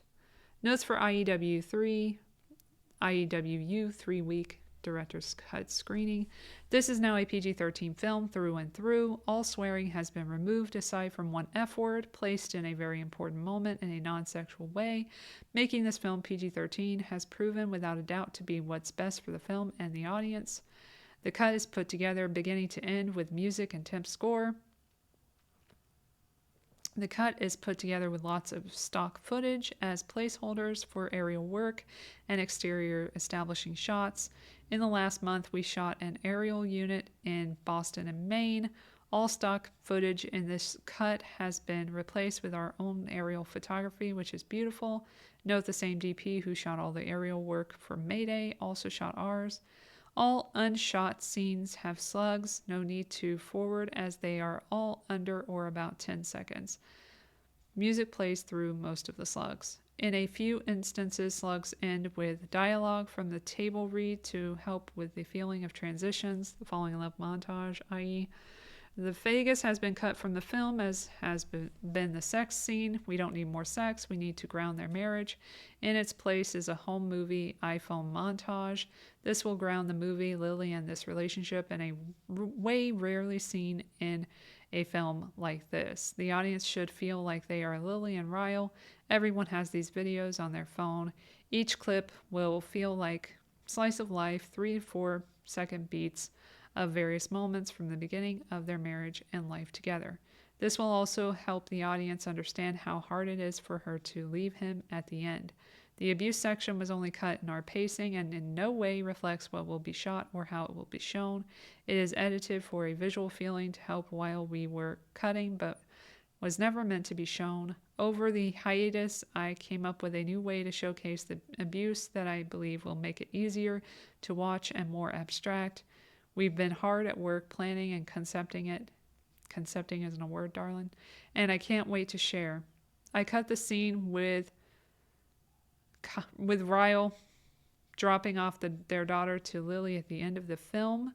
The last time we will see Ryle is in the hospital when he leaves the room after Lily asks for a divorce. I felt this was much better for the movie and closed his storyline. The ending should only focus on Lily and Emmy and the chance encounter and hope for the future with Atlas. There are a few new scenes added into the slugs, which will be reflected in the green pages of the script. Short descriptions included below for context and more thorough notes document will accompany the script. Added short scene with no dialogue, Lily writing 5 things in her childhood kitchen to make napkin more impactful at funeral. Added post-funeral quick montage of Lily grabbing her things, changing outfits before drive. Reshoot, new karaoke scene, more of a montage now, different song for Alyssa and Marshall. Now Lily and Ryle sing together, no dialogue, just about building chemistry and tension.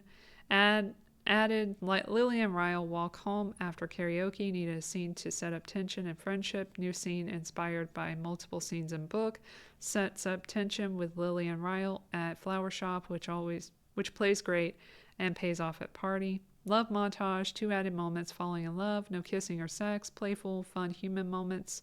Added post-abuse, Lily finishing a bouquet of flowers, alone in church, lost in thought, before the car scene, no dialogue. Lily alone, coming to terms, justifying what happened. Added, Lily drives in the rain, runs a red light, nearly gets in an accident. Added, Lily and Mom on park bench. Brought back Lily and Mom talking. Important beat to happen directly after she finds out she's having a girl. Important monologue for Lily as Mom mostly listens. Note, most of cemetery dialogue was cut to focus on Lily and her saying goodbye to her father. So there is that.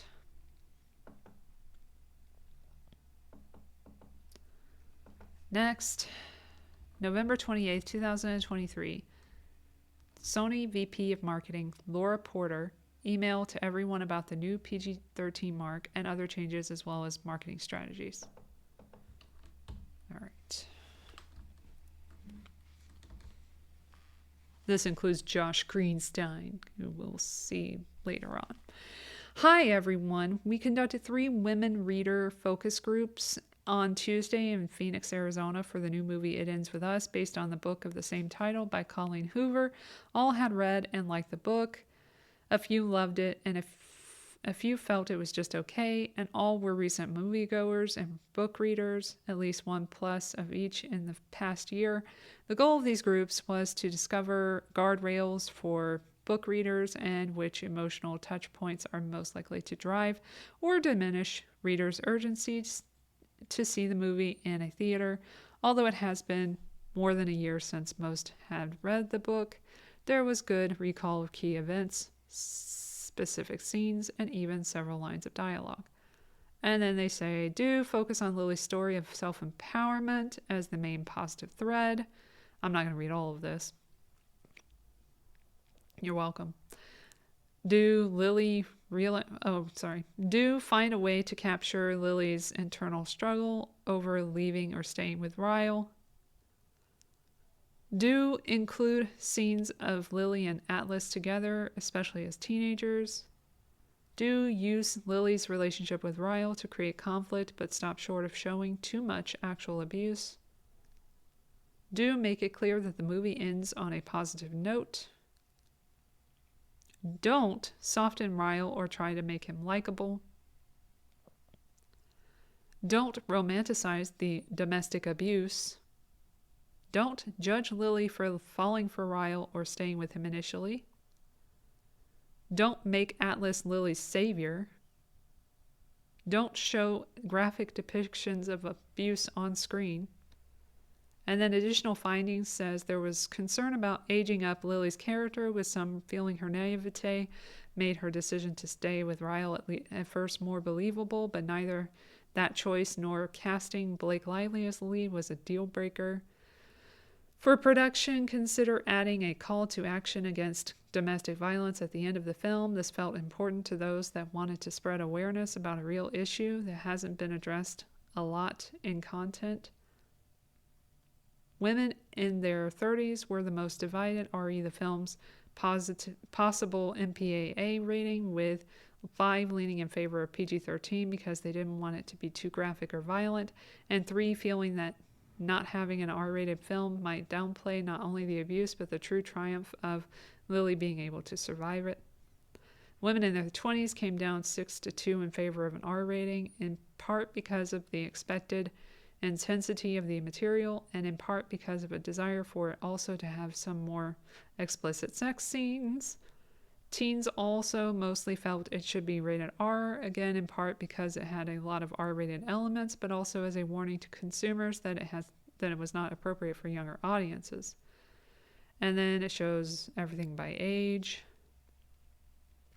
Full report to come, but please reach out with any questions in the meantime. And again, you guys will see this in the timeline, and you can check it out at your leisure. I'm not going to read the whole fucking document. We'll be here all night, and I don't want to be here all night. I have sleep to get. So next thing is December 10th. That's a big day. A lot happens. December 10th, 2023. Blake takes over the script. Let's see that. Oh, okay, it's an email. 3:05 p.m. to Todd Black, Alex Sachs, Justin, and Andrea Giannetti. Lily pregnancy, Jenny, third act pages. Subject, attachment, Lily pregnancy scenes. Hey, I'll send the entire script once I get through it, but I wanted to send you the key scenes as I go. Attached is the Lily pregnancy chunk, as well as the Jenny scene with Lily. More to come, B. If after reading the pages you want the full context breakdown, I wrote it all out below. I tweaked the scene of her alone in the kitchen only with props. I also added a later beat on another day of her alone in the kitchen, which could play in the same setup. This can obviously be cut for time on the day, but if we end up having time, I can throw on a different outfit quickly on set like we did at Lily Bloom's. It could be nice to grab this additional beat to see her working and to help tee up the next scene, which felt a little jarring. The Lily and Ryle door and crib scenes plays as discussed. The scenes are broken up as they were in the existing script, but Justin, you mentioned it's the same room, so of course the door and entrance into the nursery can play as one scene instead of breaking as written below. The scene I've struggled with is Jenny on the park bench in the third act. I understand and share the sentiment that this film is about multi-generational trauma and healing, yet at this point in our story, I don't think Jenny can offer healing or offer the opposite, which is being understanding, or worse, being complicit. I couldn't crack that what they would be discussing, which doesn't give away Lily's headspace and doesn't undermine Lily and Ryle's arc in the hospital. So I made a list of goals for this scene. We need the audience not to turn on Lily by thinking she will go back to Ryle. We need Jenny to be inert. It's the only way she doesn't tip the story or Lily's power or the ultimate outcome. Lily must be the author and driving force of her story, just like you are of this story. Jenny must be honest. Jenny must not be weak or uncharacteristically empowered suddenly. We need to touch on old wounds, the wounds that define them both. The real goal for the third act is for every moment to be in service of teeing up the hospital scene. So we need the audience to feel how alone Lily is. We need the audience to feel how hard this is. We need the audience to never feel we are justifying, forgiving, or making a case for Ryle or Andrew. We need to keep this about the women, not the men. Their interaction must be centered on the survivors, not the abusers. We need to respect the audience members who vehemently feel that Ryle and Lily must not get together. We need to give the audience enough time and space that some come to the conclusion themselves that maybe it wouldn't be so bad to give Ryle another chance. By the way, by the time we see them together in the hospital, everything must be in service of that scene. The interaction with Jenny must open the door with questions rather than providing answers or resolve, because we're not there yet in Lily's or the film's arc. The only answer to me was very simple. Put Jenny in the nursery scene where Lily is struggling alone.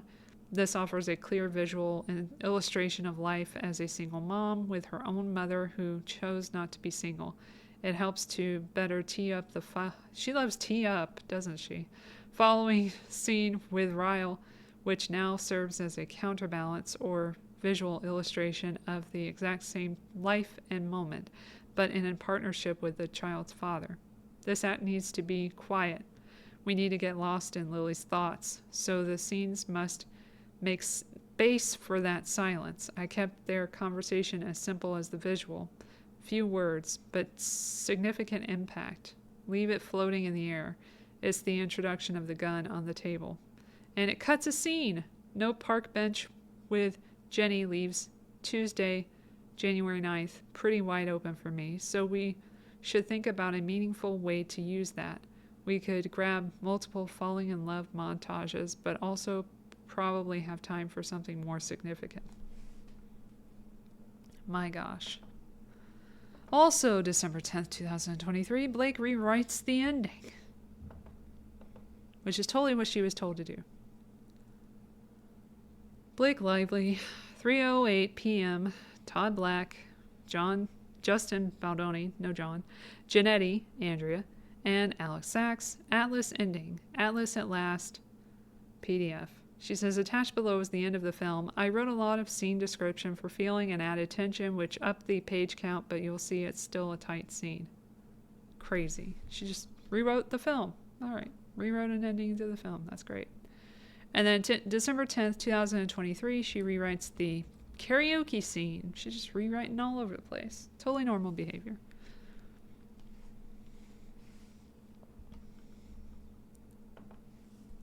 Ay, ay, ay.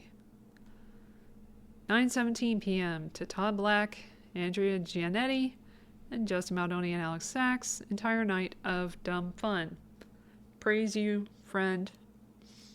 PDF. Attached below is the karaoke sequence as well as Lily and Ryle's walk and kiss after. It reads longer because the karaoke scene in the existing script is one paragraph outlining different beats. This will play within the same timing, but I had detailed the beats out so all departments have a clear template of what we're banging through on the day. Banging. She went to London for too long. Also, you'll see that the same setups are repeated over and over for efficiency. The walk and talk below is a few pages, but is intended to play quickly, writing the propulsive energy of the previous scene. We'll continue to send more as I go, whether we want it or not. B. If after reading the pages you want the full context breakdown, I wrote it all out below. Thank you. I looked for a song that was a true needle drop, because she's doing everything. One that had energy as well as the added emotional connection of nostalgia. One with cool factor. It couldn't be cheesy, but had to lend itself to dumb fun. Most importantly, though, the song had to solve the conceptual issue that we had with karaoke, in that karaoke is a performance of a bunch of lyrics and not a sexy interaction. The repetitiveness of the song allows us to intercut the whole sequence to it and give us room for dialogue in many moments. It's also an earworm, so by using this and in the way that I did, which you'll see, it gives their relationship momentum. I wanted the audience to feel like they were swept up in roaring rapids with Lily and Ryle quickly approaching a giant ass waterfall, crashing into one another with an energy that is not only inevitable but inescapable, thrilling but dangerous, forbidden excitement. With that in mind, I think it's critical that the scene on the street start with them all bursting out of the karaoke bar. It keeps the energy kinetic. It also gives more scope, textures, and youth to the film. By starting the scene public and exposed, it helps to land the plane at the end of the scene, which is intimate and exposed. Just the two of them left. And now we have a little bit left of this timeline, thankfully. And we're at December 10th, 2023. She rewrites the male gaze. Didn't know you could do that, but let's find out how that works. Blake Lively, 11:06 p.m. to the same people. Are you happy? No. No, I am not. But we're almost done. Attached is the Lily and Ryle scene post-Atlas visit to the flower shop and pre-marriage proposal. We'll send more as I go, whether you like it or not, but I'm pretty crispy right now, so I'm going to call it a night. Hopefully the work sent today helps Chris to round out the schedule, since these were all of the big scenes. Everything else, I believe, is just modifying within existing scenes. Other than the scene shot post telling Ryle she loves him too, which I'll write real quick and send tonight. So Chris has. B. Then it says, the goal of the scene was to see her conflict with the two men,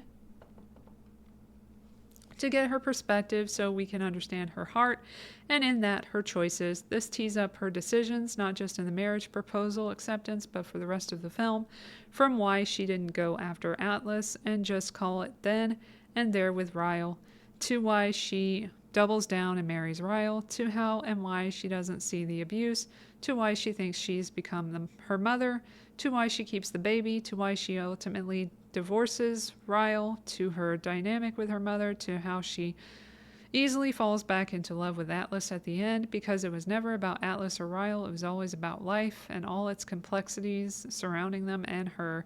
I also wanted this scene to work in service of the proposal. Right now, post Atlas flower shop, we're rooting for Atlas in Italy. We're rooting for Atlas and Lily. We need to draw the audience back into Ryle and Lily in this moment. We need many of them to want the proposal in the next scene, to be surprised and excited by it along with Lily. And one call out for schedule, this scene can take place in Ryle or Lily's apartment, but should be night or dusk as it needs to feel end of day, reflective after her visit from Atlas. Blocking should be pretty simple and straightforward. This is a Western, a standoff, albeit an intimate one. Them being locked into place adds to the tension, trapped in truths, which should make these pages zoom by. That I'm not supposed to be making happen, but whatever. December 30th, 2023, Justin and Danny Greenberg text exchange where Justin realizes he's lost control of the edit and he's been invited to go alone to the January meeting. That's a big one we're coming up to.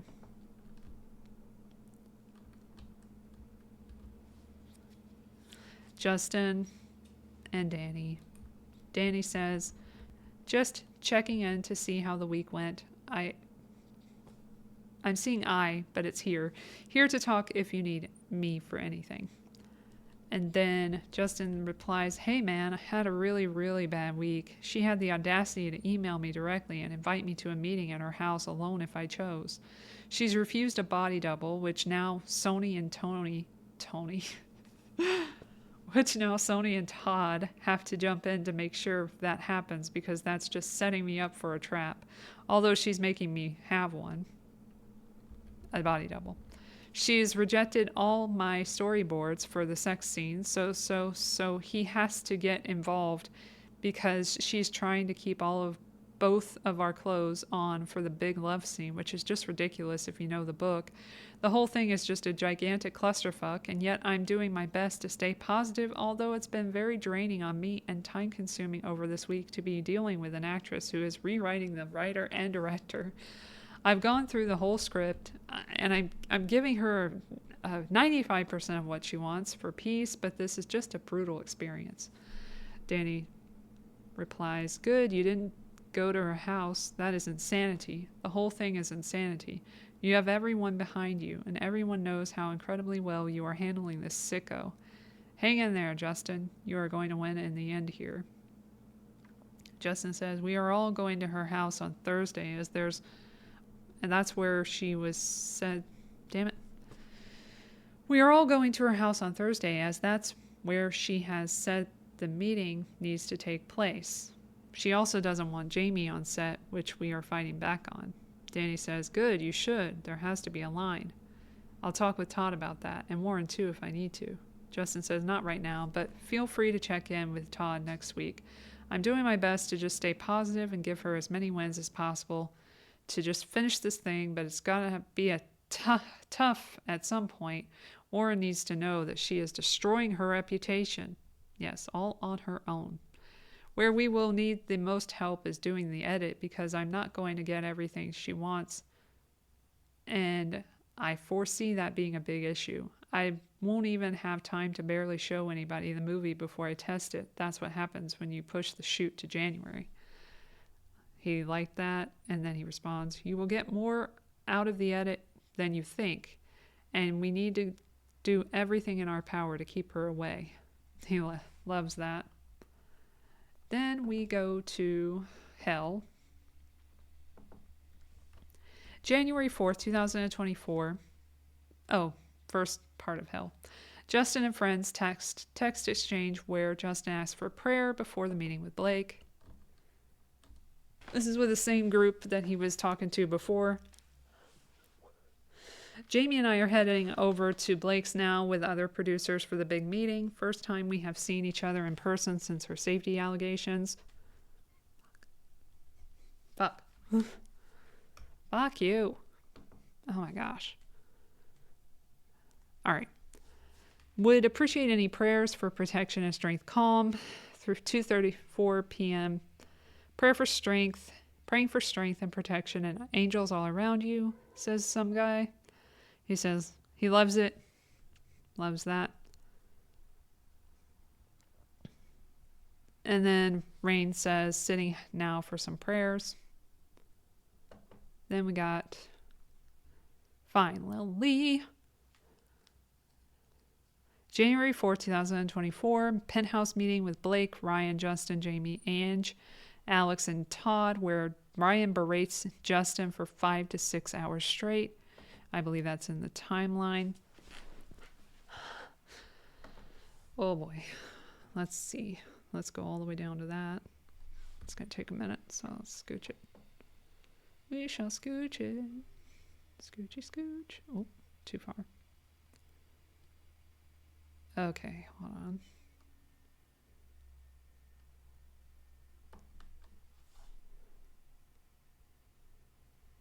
Oh, here's the original email that he was talking about. Hey, I hope you and your family had a nice holiday. Would love to set the time for our meeting before we start production. We'll be back in town January 4th, just 3 p.m. work.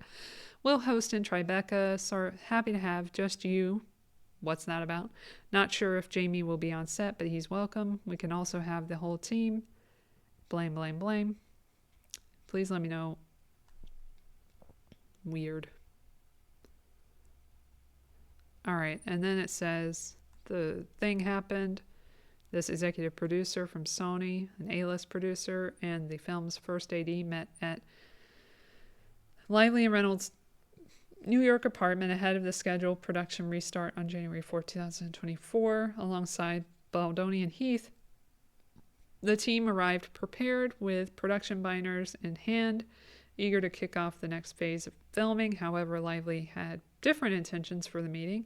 She began by reading from notes on her phone, outlining a series of alleged infractions from phase 1. Reynolds then berated Baldoni, demanding Baldoni apologize to Lively for actions that had either never occurred or had been grossly mischaracterized. Baldoni resisted apologizing for things he had done, which further enraged Reynolds. Everyone, including the new producer, Todd Black, Lively had requested to join the production, and the Sony representative left the meeting in shock.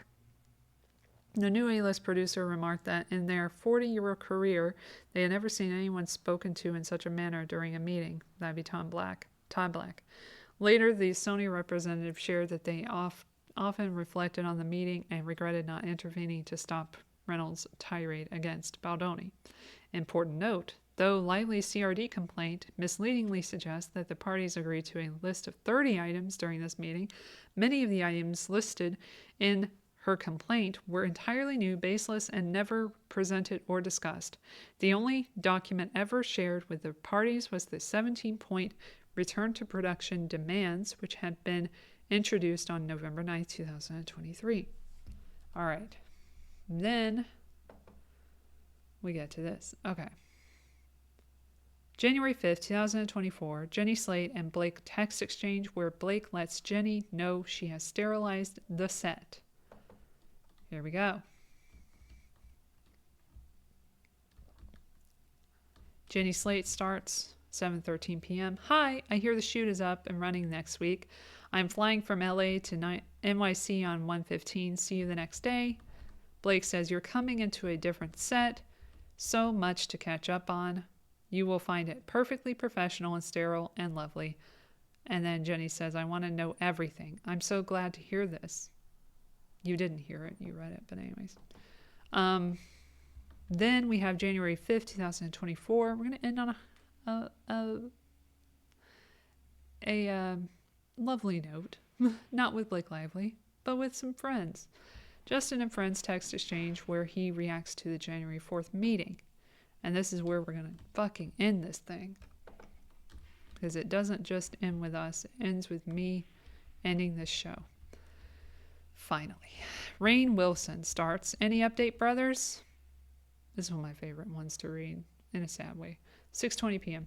Justin responds at 6:35 p.m. Sorry for not giving an update. Last night was one of the hardest nights of my life.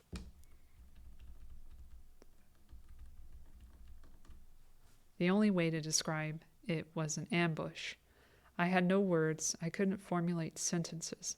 My brain was trying to defend itself when they were needing me to apologize for all of the ways I have fucked up and made her feel unsafe. Ryan was talking to me like a 5-year-old and scolding me. They essentially said that Jamie and I are not who we claim to be, and that for us to have a podcast is unsafe because it makes people feel like we are safe. I was read from a phone all of the things that I did, while many of them were based in actual situations. The events were wrong, and things were taken completely out of context.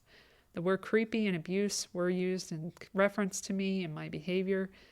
I was then given the words of what to say and had to apologize, which I was unable to do because my brain was trying to comprehend what was happening. I was in shock and basically went into feeling like I was a 7-year-old again when I got home last night. I was emotionally paralyzed. It was as bad as it sounds. Jamie did a beautiful job apologizing. I did not have the words. I was embarrassed for myself as it happened in front of the team, but I was embarrassed that I was unable to even formulate the correct words to apologize and honestly just feel like a bad person. It's hard to feel so much of what they believe about me is false because they are so convinced that it's real, looking for the nuggets of learning, which there are many and somehow have showed up today. Thanks to Jamie and my wife, we are currently shooting. I love you all. My brain was struggling because what I wanted to say and do was run and blow this whole movie up because I feel this was so unjust, and yet the only path forward was to acknowledge her and Ryan's feelings and apologize and take the wrath of an angry husband. Yeah, I couldn't even do that correctly. I prayed and prayed and prayed for the words, and I didn't come, so I felt abandoned by God in that moment, even though I know that's not what happened. We were told this was the worst experience of her life, girl, and others have witnessed this behavior, and the behavior on our set was creepy. I was emotionally paralyzed, which is something I haven't experienced in years at Rainn. Imagine that meeting all those years ago at Soul Pancake with Golriz, but times that by about 100. I spoke to my therapist for an hour, and she tried to get me out of the haze as I literally could not get myself off the couch. I don't know how I will make it through, but I know that I will. And just knowing you're all there from me means the world to me, because even with Jamie here and my wife and family, I've never felt so alone. Putting a smile on, doing my best to lead the crew. I will unpack and process this when we wrap, of course. I apologize for the vulnerability dump. This is one of the few safe spaces I have right now. I love you all and thank you for your prayers. Sorry for my dictation grammar. I'm in between shots. Justin, you were ambushed, says someone. You reacted the only way you could. Hold on to your beliefs and keep moving forward. God is all glorious and is with you. Our prayers for strength and protection continue. We are with you in spirit and love you with all our hearts. Rainn says, oh my God, I can't believe it. You were set up and ambushed and personally attacked. I'm stunned.